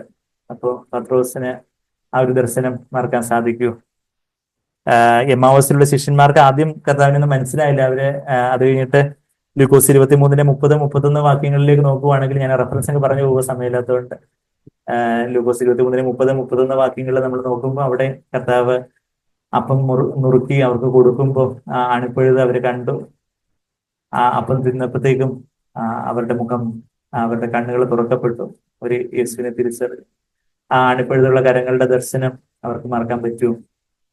പിന്നെ 10 ശിഷ്യന്മാർക്കും ബാക്കിയുള്ളവർക്കും കൂടെ ഉണ്ടായിരുന്നവർക്കും പ്രത്യക്ഷപ്പെട്ടു എന്ന് നമ്മൾ ലൂക്കോസ് 23:34 കാണുമ്പോൾ ഒരുപക്ഷെ ഈ കുറേനക്കാരൻ സിമോനും ആ കൂടെ ഉണ്ടായിരുന്നവരുടെ കൂട്ടത്തിൽ ഉണ്ടായിരുന്നിരിക്കാം എന്നുള്ളൊരു കാര്യം നമുക്ക് അങ്ങനെ ആയിക്കൂടുന്നില്ല. അപ്പോ ആ ശിഷ്യന്മാർക്ക് കർത്താവ് പ്രത്യക്ഷപ്പെട്ടപ്പോൾ കർത്താവ് അവരോട് എന്താ പറഞ്ഞു? എന്റെ കൈ തൊട്ട് നോക്കുക, എന്റെ കാല് കണ്ടു, എന്റെ വിലാപ്പുറം കണ്ടു എന്നൊക്കെ പറഞ്ഞ് ആ സമയത്ത് ഇല്ലാതിരുന്നൊരു തോമസ് ഉണ്ടായിരുന്നു. ആ തോമസിനും അപ്പൊ ഞാൻ ഒരു 7 കൂട്ടരുടെ കാര്യം പറഞ്ഞു അല്ലേ. ഒന്നാമത് കുറേനക്കാരനായ സീമോൻ ഉണ്ടായ ഒരു മുഖാമുഖം, പിന്നെ മഗ്ദലനക്കാരത്തി മറിയത്തിന്, പിന്നെ ബാക്കിയുള്ള സഹോദരിമാർക്ക്, പിന്നെ പത്രോസിന്, പിന്നെ എമ്മാവൂസിലുള്ള ശിഷ്യന്മാർക്ക്, പിന്നെ 10 ശിഷ്യന്മാർക്കും കൂടെ ഉണ്ടായിരുന്നവർക്കും, യോഹന്നാൻ 20-ാം അധ്യായത്തില്, ലൂക്കോസ് 24-ാം അധ്യായത്തിൽ നമ്മൾ കാണുന്ന ഒരു മുഖാമുഖം. പിന്നെ തോമസിന് പ്രത്യേകമായിട്ട്, തോമസ് ബാക്കി ശിഷ്യന്മാരും ഉണ്ടായിരുന്നില്ല, തോമസിനായിട്ട് ദൈവം 7-മതായിട്ട് ഒരു മുഖാമുഖം, നമുക്കായിട്ട് ഒരു മുഖാമുഖം, ഒരു ഫേസ് ടു ഫേസ്, 1-to-1. നമുക്കിപ്പോ വലിയൊരു സാഗ്ബർ ഇവിടെ വരുവാന്നിരിക്കട്ടെ, അപ്പൊ ഒത്തിരി പേർക്ക് ബ്രദറിനോട് കണ്ട് സംസാരിക്കാനുണ്ട്. ബ്രദറുമായിട്ട് നമുക്കൊരു 2 മിനിറ്റ് മുഖാമുഖം ഒന്ന് സംസാരിക്കാൻ പോകും. നമുക്കത് വേറെ പറയുന്ന എന്തെങ്കിലും വാക്കുകൾ നമുക്ക് പിന്നെ ഭയങ്കര ഉത്സാഹമായിരിക്കും എന്ന് പറയുന്നത് പോലെ ഒരു കർത്താവുമായിട്ടൊരു ഫേസ് ടു ഫേസ്, അത് കുറച്ചു നേരത്തേക്കുള്ളൊരു മുഖാമുഖമല്ല. ഇന്ന് പെന്തക്കോസ്ത് നാളിന് ശേഷം പരിശുദ്ധാത്മ നമ്മുടെ ഉള്ളിലായിരുന്നപ്പോൾ എപ്പോഴും ആ മുഖാമുഖം പരിപാടിയിൽ നമുക്ക് എപ്പോഴും ആയിരിക്കാനും കർത്താവിന്റെ മുഖത്തെ മൂടുപടം നീങ്ങിയ മുഖത്ത് കർത്താവിന്റെ തേജസ്സിനെ കണ്ണാടിയാകുന്ന വചനത്തിൽ കണ്ടുകൊണ്ട് രൂപാന്തരപ്പെടുവാനും അതേ പ്രതിമയിലേക്ക് അല്ലെങ്കിൽ അതേ സ്വരൂപത്തിലേക്ക് രൂപാന്തരപ്പെടുവാൻ നമുക്ക് സാധിക്കും. നമ്മളുടെ ജീവിതത്തിൽ ഒരു തകർച്ച, കർത്താവേ എന്റെ സ്വന്തം ഇഷ്ടം പോലെ ഒന്നും വേണ്ട, അവിടുത്തെ ഇഷ്ടം പോലെ ആകട്ടെ. ആ കുറേനക്കാരെ സീമോൻ ഉണ്ടായ ഒരു തകർച്ച പോലെ നമ്മുടെ സ്വന്തം പ്രതീക്ഷകളോ സ്വപ്നങ്ങളോ എല്ലാം തകർന്നടിയുന്നതാണ്. ആ ഇടത്ത് ആരും സഹായമായില്ലാതെ പാരം വരയുന്ന വേളയില് അരുമയോടെ എന്നെ നോക്കുന്ന ഒരു കർത്താവുണ്ട്, എന്നെ തിരിഞ്ഞു നോക്കുന്ന ഒരു കർത്താവ്, എന്നെ തന്നെ സൂക്ഷിച്ചു നോക്കി നന്ദിയോടെ, സ്നേഹത്തോടെ, ആർദ്രതയോടെ, വാത്സല്യത്തോടെ നോക്കുന്ന ഒരു കർത്താവിന്റെ തിരുമുഖം. ആ കണ്ണുകള്, ആ കർത്താവിനെ നമുക്ക് നോക്കാം വിശ്വാസ കണ്ണുകളായിട്ട്. അത് നമ്മുടെ ജീവിതത്തെ രൂപാന്തരപ്പെടുത്തും. നമ്മുടെ ജീവിതത്തിലെ എല്ലാ ദിവസവും എല്ലാ തിരക്കുകൾക്കിടയിലും ഇതുപോലെ കർത്താവായിട്ടുള്ള ഒരു വ്യക്തിപരമായിട്ടുള്ള ഒരു മുഖാമുഖം പരിപാടിയിലേക്ക്, ഒരു മുഖാമുഖത്തിലേക്ക് നമ്മൾ വരണം. എല്ലാ ദിവസവും യേശുവായിട്ട് തനിച്ച് കർത്താവിനെ കേൾക്കാനും, കർത്താവിനോട് സംസാരിക്കാനും, കർത്താവിനോടുള്ള ഒരു ആദ്യ സ്നേഹം, നിർമ്മലവും ഏകാഗ്രമായ ഭക്തി, അതിലേക്ക് നമ്മൾ തിരിച്ചു വന്ന് കർത്താവെ എനിക്ക് എന്റെ യേശുവിനെ കണ്ടാൽ മതി, അദ്ദേഹത്തിലെ മായാസുഖമൊക്കെ വിട്ട് കർത്താവിനെ എനിക്ക് കാണണം. വൺ തിങ് ഐ ഡിസയർ, ഒരു കാര്യവും ഞാൻ ആഗ്രഹിക്കുന്നുള്ളൂ, അത് മാത്രമേ ഞാൻ ചോദിക്കുന്നുള്ളൂ. യേശുവിനെ എനിക്ക് കാണണം, ആ മനോഹരത്വം കാണുവാൻ, അവിടുത്തെ സന്നിധിയിലായിരിക്കാൻ. സ്വർഗത്തിൽ എനിക്ക് ആരുള്ളൂ, ഭൂമിയിലും ഞാൻ അങ്ങേയല്ലാതെ വേറൊന്നും ആഗ്രഹിക്കുന്നില്ല. എനിക്ക് അങ്ങയെ കാണണം കർത്താവ്. അങ്ങേ ഇന്ന് നമുക്ക് കടമൊഴിയായിട്ട് അവ്യക്തമായിട്ട് ഡിംലി അസിനെ മിററെ നമുക്ക് കാണാൻ പറ്റത്തുള്ളൂ. എന്നാൽ അന്ന് കർത്താവിന്റെ വരവിൻ നാളില് അന്ന് നമുക്ക് നേരിട്ട് കാണാൻ സാധിക്കും. അതുവരെ പരിശുദ്ധാത്മ നമുക്ക് കൂടുതൽ ഫോക്കസ് ചെയ്തുകൊണ്ടേയിരിക്കും. നമ്മൾ ഫോക്കസ് ചെയ്യുന്നതോറും കൂടുതൽ വ്യക്തമാണെന്ന് പറഞ്ഞ പോലെ പരിശുദ്ധാത്മ കുറച്ചുകൂടെ അത് ഫോക്കസ് നമ്മൾ കർത്താവിന്റെ ഈ ക്രൂശിന്റെ വഴിയിൽ നടക്കുമ്പോൾ കൂടുതൽ ഫോക്കസ് ചെയ്ത് കാണിക്കും. യേശുവിന്റെ മനോഭാവങ്ങള്, യേശുവിന്റെ ചിന്തകള്, യേശുവിന്റെ ഉദ്ദേശ ലക്ഷ്യങ്ങള്, കർത്താവിന്റെ വാക്കുകള്, പ്രവൃത്തികള് എല്ലാം നമുക്ക് കൂടുതലായിട്ട് പരിശുദ്ധാത്മാവ് കാണിച്ചു തരും.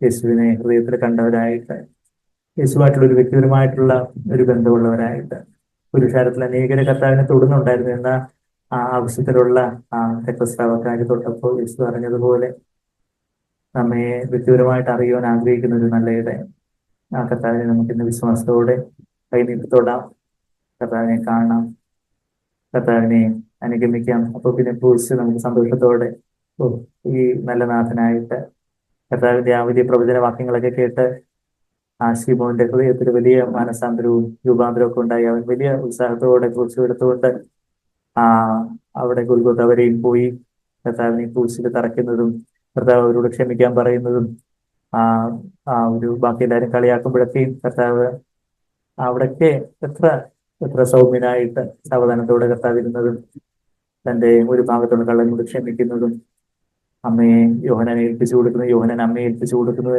എല്ലാ കാര്യങ്ങളെല്ലാം ഈ ഇദ്ദേഹവും സീമോനും കാണുന്നുണ്ട്. 3 നാഴിക നേരം അവിടെ എല്ലാം ഇരുട്ടായി, അപ്പോഴും ഉള്ള കർത്താവിന്റെ നിലവിളിയും കരച്ചിലും എല്ലാം കാണുന്നുണ്ട്. അത് കഴിഞ്ഞിട്ട് കർത്താവിനെ പിന്നീട് റോമൻ പടയാളികളെ ഒന്ന് കുത്തുന്നതും ചോരൊലിക്കുന്നതും എല്ലാം ഇവൻ കണ്ടു കാണും. നിക്കോദെമോസും അരമത്തെ ജോസഫും കൂടെ ക്രൂശിൽ നിന്ന് യേശുവിന്റെ ആ ശരീരം ഇറക്കി കല്ലറയിൽ വെക്കുന്നതും എല്ലാം അവൻ കണ്ട് അവന് ഒരുപക്ഷെ ശിഷ്യന്മാരോട് കൂടി കാണും. അതുകൊണ്ടാണ് ഞാൻ ആ വാക്യം കൂടെ വായിച്ച് യേശു പ്രത്യക്ഷപ്പെടുമ്പം എമ്മാവൂസിലുള്ള ശിഷ്യന്മാര് തിരിച്ചു വന്ന് പറയുമ്പോൾ ലൂക്കോസ് 23 34 വാക്യത്തില്, സോറി ലൂക്കോസ് 24-ന്റെ 33 വാക്യം, എമ്മോസിലെ ശിഷ്യന്മാര് തിരിച്ചു എന്ന് പറയുമ്പം ലൂക്കോസ് 24-33 ആ നാഴികയിൽ തന്നെ അവർ എഴുന്നേറ്റ് യെരുസലേമിലേക്ക് മടങ്ങിപ്പോന്നു.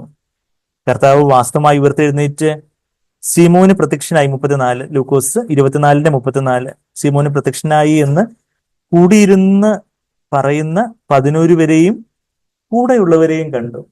അപ്പം 11 പേരെന്ന് പറയുമ്പോൾ അവിടെ തോമസ് ഇല്ല, യൂദാസും ഇല്ല, 10 ശിഷ്യന്മാരുണ്ട്. എന്നാ കൂടെ ഇരുന്നവരെയും കണ്ടു. found gathered together the 11 and those who were with them ആ those who were with themല് ആ കുറേനക്കാരൻ ഉണ്ടായിരുന്നിരിക്കൂ. നമുക്ക് സ്വർഗത്തിൽ രണ്ടാമത്തെ വരവിൽ കർത്താവിനെ കാണുമ്പോൾ കർത്താവിനോട് ചോദിക്കാം കുറേനക്കാരൻ ഉണ്ടായിരുന്നു എന്നുള്ള കാര്യം. എന്നാ അവനും ഉണ്ടായിരുന്നിരിക്കണം. അവനങ്ങനെ യേശുവിനെ വിട്ടു പോകാൻ സാധിക്കൂ? ഈ ശിഷ്യന്മാരെ വിട്ടു പോകാൻ സാധിക്കൂ? അവനും കർത്താവ് പ്രത്യക്ഷനായിക്കാണ്. അതുകൊണ്ടാണ് പെന്തക്കോസ്ത് നാളില് അവിടെ കുറേനയിൽ നിന്നുള്ള ആൾക്കാരും ഉണ്ടായിരുന്നതായിട്ട് പെന്തക്കോസ്ത് നാളില് അവിടെയും. അപ്പം ഒരുപക്ഷെ ഈ കുറേനക്കാരൻ തന്നെ അവന്റെ അയൽവക്കത്തുകാരെയും ബാക്കി പലരെയൊക്കെ വിളിച്ചുകൊണ്ട് കൂട്ടി അവിടെ പെന്തക്കോസ്ത് നാളില് 120 പേരില് ഈ കുറേനക്കാരനും ഉണ്ടായിരുന്നിരിക്കണം. ബാക്കി അന്ന് കൂടി വന്ന ഒത്തിരി കുറേനയിൽ നിന്നൊക്കെ വന്ന യഹൂദന്മാരുള്ളതായിട്ട് നമ്മൾ അപ്പോസ്തലർ 2-9-10 വാക്യങ്ങളിൽ വായിക്കുമ്പോൾ ഈ കുറേനക്കാരൻ തന്റെ ചർച്ചക്കാരെയും സുഹൃത്തുക്കളെയൊക്കെ കുറെ പേരെ വിളിച്ചു കൂട്ടി കാണാം. അങ്ങനെ അവരും പത്രോസിന്റെ ആ പ്രസംഗമൊക്കെ കേട്ട് അവർ വന്ന് സ്നാനപ്പെട്ട 3000-ഓളം പേരില് അവരും ഉണ്ടായിരുന്നിരിക്കാം. അതില് കുറേനക്കാരത്തി ശേമോന്റെ ഭാര്യയെ ഒരുപക്ഷെ മക്കൾ അപ്പുറത്തേക്ക് സ്നാനപ്പെടുത്ത പ്രായമായോ നമുക്ക് അറിയത്തില്ല. അലക്സാണ്ടറും റൂഫസിനെ കുറിച്ച് നമ്മൾ മർക്കോസ് 15 വായിച്ചു. അവരും ആ കൂട്ടത്തിൽ സ്നാനം ഏറ്റിരുന്നിരിക്കാം, നമുക്കറിയത്തില്ല. എന്തായാലും ആ ഒരു കർത്താവായിട്ടുള്ളൊരു മുഖാമുഖത്തിലേക്ക് കർത്താവ് നമ്മളെ നയിക്കട്ടെ. കർത്താവിനെ തന്നെ നമുക്ക് സൂക്ഷിച്ച് നോക്കാം. വിശ്വാസനായാലും കൂടുതൽ യേശുവിനെ തന്നെ നോക്കാം.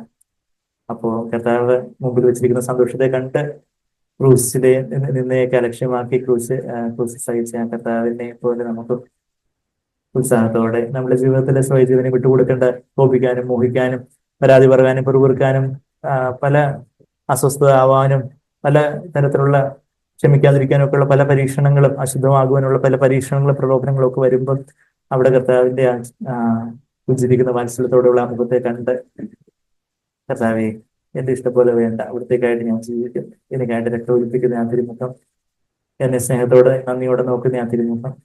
കർത്താവെ ഞാൻ ഈ ക്രൂസ് സന്തോഷത്തോടെ കർത്താവ് ഇന്ന് നമ്മൾ ക്രൂസ് എടുക്കുന്ന കാണുമ്പോൾ കർത്താവ് നമ്മളെയും നന്ദിയോടെ നോക്കുന്നത്.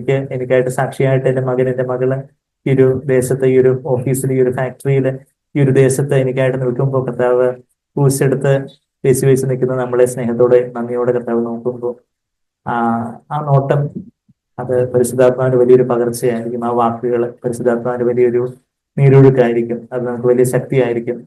നമ്മൾക്ക് ആ ക്രൂസ് എടുത്ത പുനരുദ്ധാനത്തിന്റെ ശക്തിയോടെ കർത്താവിനെ പിൻപറ്റാനൊക്കെ, കർത്താവിനോട് ചേർന്ന് നിൽപ്പാനൊക്കെ കർത്താവ് നമ്മളെ മാറ്റിമറിക്കട്ടെ. കർത്താവ് നമ്മളെ രൂപാന്തരപ്പെടുത്തട്ടെ. നമ്മൾ കേട്ടതുപോലെ കർത്താവിന്റെ പിന്നാലെ വരുവാന് ശിവനെ പിന്നാലെ നടക്കുമാറാക്കി എന്ന് നമ്മൾ അവിടെ വായിക്കുന്നുണ്ട്.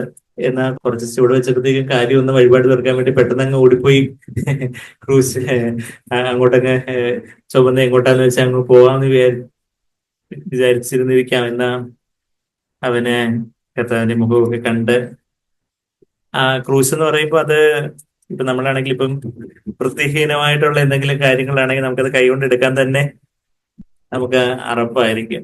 ക്രൂസ് എന്ന് പറഞ്ഞാൽ എന്തായിരുന്നു? ഭയങ്കര വെൽ പോളിഷ്ഡ് ആയിട്ടുള്ള ഭയങ്കര ഗോൾഡൻ ആയിരുന്നു ഒരു മരക്കുരിശ്. അതിനകത്ത് മൊത്തം രക്തം, ഒരാളുടെ രക്തം പുരണ്ട ഒരു സംഭവം. അതും അതിനകത്ത് മാംസ കഷ്ണങ്ങളൊക്കെ കർത്താവിന്റെ പുറത്തു നിന്നുള്ള മാംസ കഷ്ണങ്ങളും എല്ലാം പറ്റിപ്പിടിച്ച് രക്തം എല്ലാം കൂടെ അതുപോലെ ലോകത്തിന്റെ കണ്ണിൽ ഏറ്റവും വൃത്തിഹീനമായ പിതാവിന്റെ കണ്ണിൽ ഏറ്റവും പരിശുദ്ധമായിട്ടുള്ള ആ ഒരു കുരിശ്, കർത്താവിന്റെ ദേഹം തൊട്ടുരുമിയ ആ കുരിശ് തന്നെ ശിമോനും തൊട്ടുരുമുവാനുള്ള വലിയൊരു ഭാഗ്യപദവി ലഭിച്ചു. കർത്താവ് പറഞ്ഞതുപോലെ എന്നെ അനുഗമിക്കുന്നവരെല്ലാം എന്റെ പിന്നാലെ ക്രൂസ് എടുത്ത് വരണം. അത് ആക്ഷരികമായിട്ട് തന്നെ ആദ്യമായിട്ട് അങ്ങനെ വരുവാന് ശിമോന് വലിയൊരു ഭാഗ്യപദവി, വലിയൊരു ഭാഗ്യം, വലിയൊരു സൗഭാഗ്യം കൈവന്നു. ഇന്ന് നമ്മളെയും കർത്താവ് അതിനായിട്ട് വിളിച്ചിരിക്കുകയാണ്. അതാണ് നമ്മളുടെ സ്വാഭാവികമായിട്ട് പറയുവാണെങ്കിൽ രക്തവും മാംസവും ഒക്കെ പറ്റിപ്പിടിച്ചിരിക്കുന്ന വല്ലാത്ത ഒരു ദുർഗന്ധം വമിക്കുന്ന ഒരു വല്ലാത്തൊരു ഭാരമുള്ള മരക്കഷ്ണം എന്ന എൻ്റെ നാഥന്റെ അരുമനാഥന്റെ ഏറ്റവും വിശുദ്ധമായ ആ പരിശുദ്ധമായ ദേഹം തൊട്ടുരുമിയ ആ ക്രൂശാണത്. അത് ക്രൂസ് എന്ന് പറയുമ്പോൾ നമ്മളുടെ സ്വന്തം ഇഷ്ടത്തിന് വിപരീതമായിട്ട് ദൈവം അനുവദിക്കുന്നതായിട്ടുള്ള പല കാര്യങ്ങൾ പല പല പല കാര്യങ്ങൾ അവരുടെ ദൈവത്തിന്റെ ഹിതത്തിലുള്ള പല കാര്യങ്ങൾ അവിടെ കർത്താവേ എന്റെ ഇഷ്ടം പോലെ ഒന്നും വേണ്ട, അവിടുത്തെ ഇഷ്ടം പോലെ മതി എന്ന് പറഞ്ഞ് നമ്മളതിനെ ഏൽപ്പിച്ചു കൊടുക്കുന്നതാണ്. അത് പല കഷ്ടതകളായിരിക്കാം, രോഗങ്ങളായിരിക്കാം. ചിലപ്പോ അത് പുറമേ ഉള്ള വലിയ കഷ്ടതയോ രോഗമൊന്നും ആയിരിക്കത്തില്ല. എന്നാൽ നമുക്ക് നമ്മളുടെ പ്രതീക്ഷകൾക്കും നമ്മളുടെ സ്വപ്നങ്ങൾക്കും നമ്മളുടേതായ ചില കണക്കൂട്ടലുകൾക്കും ഒക്കെ വിപരീതമായിട്ട് നടക്കുന്ന ചില സംഭവങ്ങൾ, ചില പെരുമാറ്റങ്ങൾ നമുക്ക് അസ്വസ്ഥതയോ ആകുലതകളോ ദേഷ്യമോ പ്രയാസമോ അങ്ങനെയൊക്കെ അസൂയയോ അല്ലെങ്കിൽ അക്ഷമയോ ഒക്കെ ഉളവാക്കുന്ന തരത്തിലുള്ള ചില സംഭവങ്ങളോ പെരുമാറ്റങ്ങളോ ഒക്കെ ആയിരിക്കാം. അവിടെ എൻ്റെ അരുമനാഥന്റെ ദേഹം തൊട്ടുരുമിയ ഈ പരിശുദ്ധമായിട്ടുള്ള ഈ ക്രൂസ്, കർത്താവ് ഈ ക്രൂസിൽ ഞാനും മരിക്കട്ടെ, എൻ്റെ നാഥൻ മരിച്ച ഈ ക്രൂസിൽ ഞാനും മരിക്കട്ടെ എന്ന് പറഞ്ഞ് നമ്മളും നമ്മുടെ ആ സ്വന്തം ഇഷ്ടത്തിനെ കർത്താവിന്റെ ഇഷ്ടത്തിനായിട്ട് ഏൽപ്പിച്ചു കൊടുക്കുമ്പോൾ നമ്മൾ അവിടെ ആ ക്രൂസിൽ മരിക്കുകയാണ്. അവിടെയാണ് പുനരുത്ഥാനത്തിന് വലിയൊരു ശക്തി വെളിപ്പെടുന്നത്. അവിടെ ആ ക്രൂസ് എടുക്കുവാനൊക്കെ വണ്ണം പരിശുദ്ധാത്മ നമുക്ക് ഈശ്വരനെ കാണിച്ചു തരും. അത് നമ്മുടെ ഈ പാട്ടിലെ താഴോട്ട് പാടുമ്പോൾ നിൻ പ്രസാദം 137ാമത്തെ പാട്ടിന്റെ അവസാനം നിൻ പ്രകാശം, നിൻ പ്രസാദം എൻ പ്രമോദം, നിൻ പ്രകാശം ജീവന. കർത്താവിന്റെ മുഖപ്രകാശം, കർത്താവിന്റെ മുഖപ്രകാശത്തെ കുറിച്ച് നമ്മള് പലപ്പോഴും നമ്മള് പറയാറുണ്ട്. ലൈറ്റ് ഓഫ് ഹിസ് കൗണ്ടനൻസ് എന്നൊക്കെ നമ്മുടെ സങ്കീർത്തനത്തില് കർത്താവിന്റെ മുഖം എന്നിൽ പ്രകാശിപ്പിക്കണമേ എന്നൊക്കെ 119 സങ്കീർത്തനത്തിൽ 135 വാക്യത്തില് നമ്മൾ വായിക്കുന്നുണ്ട്. രാജസിസ്റ്റർ പറഞ്ഞു turn your eyes upon Jesus എന്നുള്ള ആ പാട്ട്, നമ്മുടെ പാഠപുസ്തകത്തിലുള്ള ഒരു പാട്ട്. യേശുവിലേക്ക് നോക്കുക, യേശുവിന്റെ മുഖത്തേക്ക് നോക്കുക. സാക്ബർ പലപ്പോഴും കൂടെ പറയാറുള്ള ഒരു മധ്യശകലം ഞാൻ ഇങ്ങനെ എഴുതി വെച്ചിട്ടുണ്ട്. ബ്രദർ പല മെസ്സേജസിലും ബ്രദർ പറഞ്ഞിട്ടുണ്ട്, ഞാൻ ഇതിനു മുമ്പ് വായിച്ചിട്ടുണ്ട്. ഷോ മീ ദൈ ഫേസ് എന്ന് പറഞ്ഞ show me thy face when transient game of loveliness divine. അപ്പൊ അത് ജസ്റ്റ് ഗൂഗിൾ സെർച്ച് ചെയ്ത് എന്റെ ആ 4 ലൈൻസ്, അത് വലിയൊരു പദ്യമാണെന്ന് തോന്നുന്നു. എന്റെ 4 ലൈൻസ് ഇങ്ങനെയാണ്. ഷോ മീ ദൈ ഫേസ്, കർത്താവേ, അതൊരു പ്രാർത്ഥന യേശുവിനോട്. യേശുവെ അവിടുത്തെ മുഖം എന്നെ ഒന്ന് കാണിക്കുക. Transient gleam of loveliness divine, ദിവ്യമായ സൗന്ദര്യത്തിന്റെ ഒരു ചെറിയ നേരിയ ലാഞ്ചന പോലും, ആ ലാഞ്ചന അതിന്റെ ചെറിയൊരു മുഖപ്രകാശം മതി. And I shall never think of other love save thine, അങ്ങയുടേതല്ലാതെ വേറെ ഒരു സ്നേഹത്തെ കുറിച്ച് ഞാൻ പിന്നെ ചിന്തിക്കത്തില്ല. ഈ കർത്താവിന്റെ മുഖത്തിന്റെ ഒരു പ്രകാശത്തിന്റെ ഒരു പ്രകാശീകരണം ഞാൻ കണ്ട. I have seen the vision, ഞാൻ ആ ദർശനം കണ്ടു. For self I cannot live, എനിക്കായിട്ട് ജീവിക്കാൻ സാധിക്കുകയില്ല. Life is less than nothing till my all I give, ഞാൻ എല്ലാം കൊടുക്കുന്നിടം വരെ എന്റെ ജീവിതം ഒന്നുമല്ല. കർത്താവിന്റെ സ്നേഹം എന്നെ നിർബന്ധിക്കുന്നുവെന്ന് നമ്മൾ വീണ്ടും കേട്ടു. 2 Corinthians 5:14 ക്രിസ്തുത പറയുന്ന കർത്താവിന്റെ സ്നേഹം നിർബന്ധത്താൽ, ആദ്യം പല സാഹചര്യങ്ങളുടെ നിർബന്ധത്താലായിരിക്കും നമ്മൾ ഈ ക്രൂസിന്റെ വഴിയിലേക്ക് വന്നത്. ഞാൻ ഈ സഭയിലങ്ങ് ജനിച്ചുപോയി, അല്ലെങ്കിൽ ഇവിടെ അങ്ങ് പെട്ടുപോയി എന്നാ കർത്താവിനെ കാണുമ്പോൾ കർത്താവിന്റെ ആ സ്നേഹം നമ്മളെ നിർബന്ധിക്കും. നമ്മളുടെ ആശ്രയത്തിന് മരിച്ച് കർത്താവിന്റെ ഇഷ്ടത്തിന് ഏൽപ്പിച്ചു കൊടുക്കുമ്പോൾ ഒരു സ്വാതന്ത്ര്യം, കർത്താവിലേക്ക് നോക്കുന്നവന് ആ മൂടുപടം നീങ്ങി പോകുമെന്നൊക്കെ നമ്മൾ കേട്ടു. യേശുവിലേക്ക് നമ്മൾ നോക്കുമ്പോൾ 2 Corinthians 3:16 സാരമുള്ളത് വായിച്ചു. യേശുവിലേക്ക് നമ്മൾ നോക്കുമ്പോൾ നമ്മുടെ ജഡമാകുന്ന മൂടുപടമൊക്കെ നീങ്ങിപ്പോയി. അവിടെ യേശുവിന്റെ മുഖത്തെ നമുക്ക് കാണാം. കർത്താവിന്റെ മുഖത്തേക്ക് നോക്കി ക്രൂശെടുത്ത് നിന്ദിനായി ഞാൻ തീർന്നാലും ഈ മരക്കുരിശും പിടിച്ച് നടക്കുന്ന ഈ കറുത്തവർഗക്കാരൻ, അവന് അന്നത്തെ ആ യഹൂദ മത സമൂഹത്തിൽ ഏറ്റവും നിന്ദനായിട്ടോ അവന്റെ ഗതികേട് കണ്ടില്ലേ, നീ ആരെ കണി കണ്ടിട്ട് ഇറങ്ങിയെന്നൊക്കെ ആൾക്കാർ കളിയാക്കി ചിരിച്ച് കാണും അവിടെ നിന്ന ആൾക്കാരൊക്കെ. എന്നാൽ നിന്ദിനായി തീർന്നാലും നിൻ മഹത്വം ഘോഷിപ്പാനായിട്ട് എൻ കർത്താവെ ഞാൻ പിൻചെല്ലും. എന്റെ രക്തം എനിക്കായിട്ട് ചൊരിഞ്ഞു. അവൻ മുമ്പോട്ട് നടക്കുമ്പോൾ അവൻ ആരുടെ കാൽപാദങ്ങളെ കണ്ടത്? യേശുവിന്റെ രക്തം പുരണ്ട കാൽപാദങ്ങളെ, ബ്ലഡ് സ്റ്റെയിൻഡ് ഫുട്സ്റ്റെപ്സ് ഓഫ് ജീസസ്. ആദ്യം ഒക്കെ അവന് യേശുവിന്റെ മുഖം കാണുന്നിടം വരെ യേശുവിന്റെ രക്തം നിറഞ്ഞ കാൽപ്പാടുകൾ ഒഴിവാക്കാൻ അവൻ നോക്കിക്കാണുന്ന യേശുവിന്റെ മുഖം കണ്ടതിന് ശേഷം അവന് ആ കാൽപാദങ്ങളിൽ തന്നെ പദഭൂമി നടക്കാൻ തുടങ്ങി. ആ രക്തം പുരണ്ട കാൽപാദങ്ങളിൽ തന്നെ അവന്റെ കാലുകളും വെച്ച് അവൻ യേശുവിനെ തന്നെ നോക്കി. തനിക്ക് മുമ്പായിട്ട് നടക്കുന്ന ആ കർത്താവിനെ തന്നെ നോക്കി അവൻ നടക്കാൻ തുടങ്ങി. അവൻ യേശുവിനെ അനുയായി തീർന്നു. നമുക്ക് കർത്താവിനെ പിൻചെല്ലാം. ലോകം എന്നെ കൈവിടും, അവർ നിന്ദരായിട്ട് കരുതും, പരിഹസിക്കും. ലൗകിക അഭിലാഷമൊന്നുമല്ല എനിക്ക്. സ്വർഗത്തിൽ ദൈവം മതി. കർത്താവാണ് എന്റെ ദിവ്യ പങ്ക്. ഞാൻ വലിയ സൗഭാഗ്യവാനാണ്. എനിക്ക് ഏറ്റവും കോടി ലോട്ടറി അടിച്ചതിനും വലിയ സൗഭാഗ്യമാണ് എനിക്ക്. ശത്രു ബുദ്ധിക്കും മിത്രം ഹസിക്കും, കളിയാക്കി ചിരിക്കും.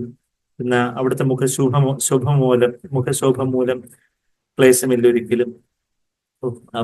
പാട്ടുകാരൻ തന്നെ അത് പ്രോഫറ്റിക്കായിട്ട് അത് എഴുതി വെച്ചിട്ടുണ്ടല്ലോ എന്നുള്ളതാണ് ഞാനിപ്പോ ഇങ്ങനെ പാട്ട് അതിന്റെ റെലവൻസ് പരിശുദ്ധാത്മാവിൽ എഴുതിയ പാട്ടുകളാകുമ്പോൾ നമുക്ക് പല സാഹചര്യങ്ങളും നമ്മൾ പാടുമ്പോൾ അത് കറക്റ്റായിട്ട് അത് തന്നെ അത് കണ്ടോണ്ടല്ല ഞാൻ സെലക്ട് ചെയ്തത്. പക്ഷേ അത് ആ വാക്ക് അതിനകത്ത് തന്നെ ഉണ്ട്. നിന്റെ മുഖശോഭ മൂലം, കർത്താവിന്റെ ആ മുഖശോഭ മൂലം ക്ലേശമില്ല ഒരിക്കലും. ക്ലേശമില്ലാതെ സന്തോഷത്തോടെ കർത്താവെ അവിടുത്തെ ഇഷ്ടത്തിനായിട്ട് ഞാൻ സമ്പൂർണ്ണമായിട്ട് എന്നിട്ട് നിയന്ത്രിച്ചു തരുന്നു.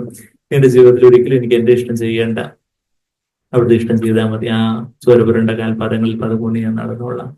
അങ്ങനെയൊക്കെയായിട്ട് പോയല്ലോ, മുമ്പേ പോയല്ലോ. നന്ദി കർത്താവെ എന്നുള്ള ഒരു വലിയ സന്തോഷത്തോടെ കർത്താവിനെ നോക്കി നമുക്ക് സന്തോഷത്തോടെ നമുക്ക് പാടാം.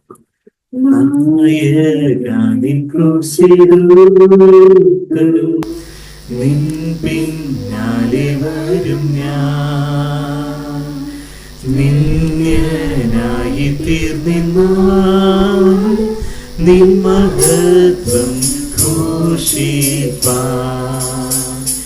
എൻ കർത്താവേ ഞാൻ പിൻചെല്ലും, തൻ രക്തം താൻ ചൊരിഞ്ഞു. ലോകമെന്നെ കൈവിട്ടാലും കൃപയാൽ ഞാൻ പിൻചെല്ലും. ലൗകികാഭിലാഷമല്ല സ്വർഗത്തിലെ ദൈവം താൻ. എന്റെ ദിവ്യപങ്കിൻ നീക്കും ഞാൻ മഹാസൗഭാഗ്യവാൻ. എൻ കർത്താവേ ഞാൻ പിൻചെല്ലും, തൻ രക്തം താൻ ചൊരിഞ്ഞു. ലോകമെന്നെ കൈവിട്ടാലും കൃപയാൽ ഞാൻ പിൻചെല്ലും. നിൻ പ്രസാദമിൻ പ്രമോദം, നിൻ പ്രകാശം ജീവനാ. നീതാനെന്റെ ഏകനാക്കും, നീലാറ്റിലുമില്ല. എൻ കർത്താവേ ഞാൻ പിൻചെല്ലും, തൻ രക്തം താൻ ചൊരിഞ്ഞു. ലോകമെന്നെ കൈവിട്ടാലും കൃപയാൽ ഞാൻ പിൻചെല്ലും. ശത്രു ഏറ്റം ക്രോധിച്ചാലും നേത്രം ഹസിച്ചിടിലും. നിന്റെ മുഖശോഭമൂലം ക്ലേശമില്ലൊരിക്കലും. എൻ കർത്താവേ ഞാൻ പിൻചെല്ലും, നിൻ രക്തം താൻ ചൊരിഞ്ഞു. ലോകമെന്നെ കൈവിട്ടാലും കൃപയാൽ ഞാൻ പിൻചെല്ലും. അതെ കർത്താവേ, കൃപയാൽ ഞാൻ പിൻചെല്ലും. എന്റെ സ്വന്തം ശക്തിയിലും പിൻചെല്ലാൻ തക്കവണ്ണം ഒന്നുമില്ല കർത്താവേ. എന്നാ അവിടുത്തെ പരിശുദ്ധാത്മാവിന്റെ കൃപ, ആ മുഖശോഭയിലൂടെ ലഭിക്കുന്ന ആ പരിശുദ്ധാത്മാവിന്റെ കൃപ, അവിടുന്ന് സംസാരിക്കുന്ന വാത്സല്യ വചനങ്ങളിലൂടെ ലഭിക്കുന്ന ആ ജീവജലത്തിന്റെ നദികൾ, അത് മതി കർത്താവേ, അത് മതി. അവിടുത്തെ അമൃതയെ ഞങ്ങൾക്ക് കാണിച്ചു തരണമേ, എനിക്ക് കാണിച്ചു തരണമേ. അവിടുത്തോട് മുഖാമുഖം കണ്ട് ജീവിപ്പാൻ തക്കവണ്ണം കർത്താവേ. വലിയ വലിയ വീരവാദങ്ങളൊക്കെ നടത്തിയ യോബ് കർത്താവിന്റെ ആ തേജസ് കണ്ടപ്പോൾ, കർത്താവിന്റെ ശബ്ദം കേട്ടപ്പോൾ അവന് പാപത്തിയതുപോലെ കർത്താവ് ഞങ്ങളുടേതായ പല പല സ്വയത്തിൽ നിന്നുള്ള പല വലിയ വലിയ വലിയ കാര്യങ്ങളൊക്കെ കർത്താവെ നമുക്ക് പറയാനുള്ള വെമ്പലും പരാതി പൂർവ്വത്തും ദേഷ്യവും അക്ഷമയും പല പല കാര്യങ്ങളെല്ലാം ഉണ്ട്. നാം അങ്ങനെ കാണുമ്പോൾ അതെല്ലാം അടങ്ങിപ്പോവും. മോശ മുഖാമുഖം കർത്താവിനോട് സംസാരിച്ചതായിട്ട് നമ്മുടെ പുറപ്പാട് 33:11 വായിക്കുന്നത് പോലെ കർത്താവെ, അതെ കർത്താവെ, അങ്ങയോട് അതുപോലെ വ്യക്തിപരമായിട്ട് സംസാരിക്കാനും ഇടപെടാനും അങ്ങനെ നിന്ന് കേൾക്കാനും ഒക്കെ ഞങ്ങളെ സഹായിക്കണം. ഞാനും എൻ്റെ കർത്താവും മാത്രം. അതെ, അങ്ങനെ അതുപോലെ കർത്താവെ വ്യക്തിപരമായിട്ട് അറിയുമ്പോൾ അത് കർത്താവെ ഞങ്ങളുടെ കുടുംബജീവിതത്തിലേക്ക് അത് നിറഞ്ഞു കവിയുമല്ലോ. ഞങ്ങളുടെ ഭാര്യയാകട്ടെ, ഞങ്ങളുടെ ഭർത്താവട്ടെ, അവരെല്ലാം കർത്താവെ ഈ ജീവനാൽ സ്വാധീനിക്കപ്പെടും. അവരാദ്യം കർത്താവെ ആ കുറവിനെക്കാരെത്തി ആദ്യം വിചാരിച്ച് കാണാം, യെരുശലേമിൽ പോയിട്ട് വന്നതിന് ശേഷം ഇങ്ങർക്ക് എന്തോ പറ്റി, എന്തോ പിരി ഇളകിയോ, എന്തോ പ്രശ്നം പറ്റിയോ, അവിടെ ആദ്യം ഒരുപക്ഷെ മറത്തു നിന്ന് കാണും. പിള്ളേരും ഒക്കെ പപ്പയ്ക്ക് എന്തോ കുഴപ്പം പറ്റിയെന്ന് തോന്നുന്നു എന്നൊക്കെ ആദ്യം ഒരുപക്ഷെ അവർ ചിന്തിച്ചിരിക്കാം. എന്നാ യേശുവിന്റെ ജീവൻ അവൻ്റെ കൂടെ നിറഞ്ഞു കവിഞ്ഞൊഴുകാൻ തുടങ്ങിയപ്പോൾ അവര് പിന്നെ ചേർന്ന് പറഞ്ഞു, ഇത് തന്നെ ശരി, നിശ്ചയം പറയുന്നത് തന്നെ ശരി, കാര്യങ്ങളൊക്കെ ഇതേ ഉള്ളൂ യഥാർത്ഥത്തിലുള്ള ഒരു ജീവിതം. ഈ യേശുവാണ് രക്ഷകൻ, ഇത് മാത്രമേ ഉള്ളൂ വഴി, വേറെ രക്ഷിക്കാണ്ട് വേറൊരു മാർഗമില്ലെന്ന് അലക്സാണ്ടറും റൂഫസും ഒക്കെ തിരിച്ചറിഞ്ഞ റൂഫസ് അതുപോലെ റോമിലെ സഭയിലെ ഒരു കർത്താവിൽ പ്രസിദ്ധനായ ചോയ്സ് മാൻ ഇൻ ക്രൈസ്റ്റ് ആയി തീർന്നു. ആ കുറവിനെക്കാരത്തി ആ പൗലോസിനും അമ്മയെന്ന വണ്ണം നോക്കിക്കാണാൻ തക്കവണ്ണം ശുശ്രൂഷ ചെയ്ത നല്ലൊരു എത്ര താഴ്മയുള്ള ഒരു സഹോദരിയായിട്ട് മാറി തീർന്നു. എത്ര വലിയൊരു രൂപാന്തരം. ഒരു മനുഷ്യൻ കർത്താവിന്റെ പിന്നാലെ ക്രൂസ് എടുത്ത് അനുഗമിക്കുമ്പോൾ അതൊരിക്കലും വ്യർത്ഥമാവുകയില്ല. അതാണ് ഏറ്റവും വലിയ നേട്ടം, അത് ഏറ്റവും വലിയ സൗഭാഗ്യം.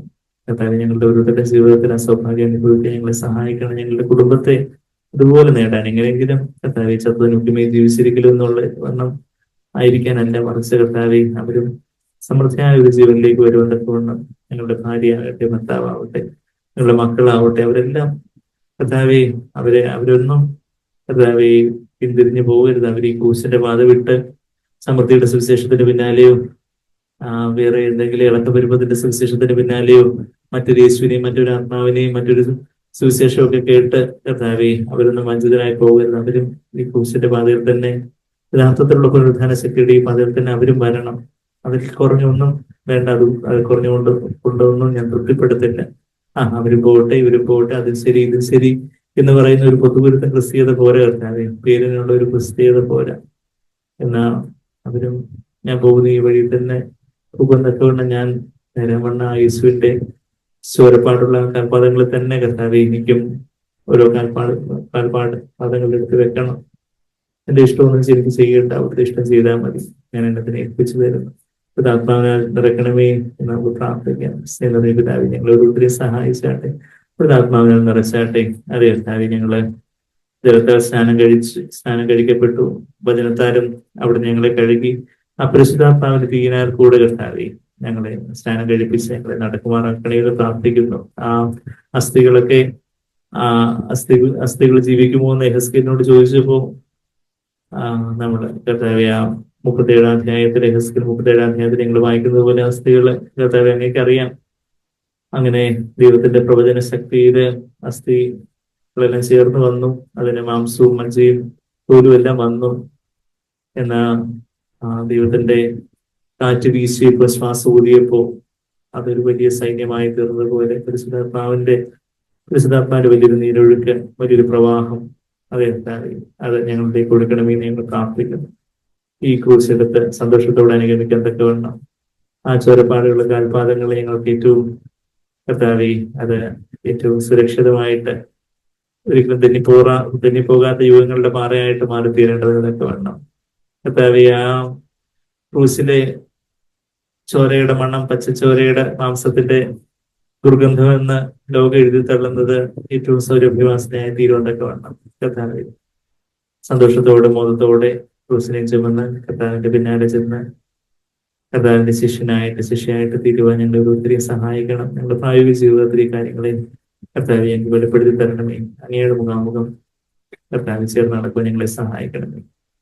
ഞങ്ങളതിന് താഴ്ത്തി ആത്മാവിനെ ഞങ്ങളെ ഫ്രഷായിട്ട് മനസ്സിനായിട്ട് നന്ദി പറയുന്നു. എല്ലാം യേശു കർത്താവിന്റെ വലിയ മാതിരിയുള്ള നാമത്തിൽ. ആമേൻ.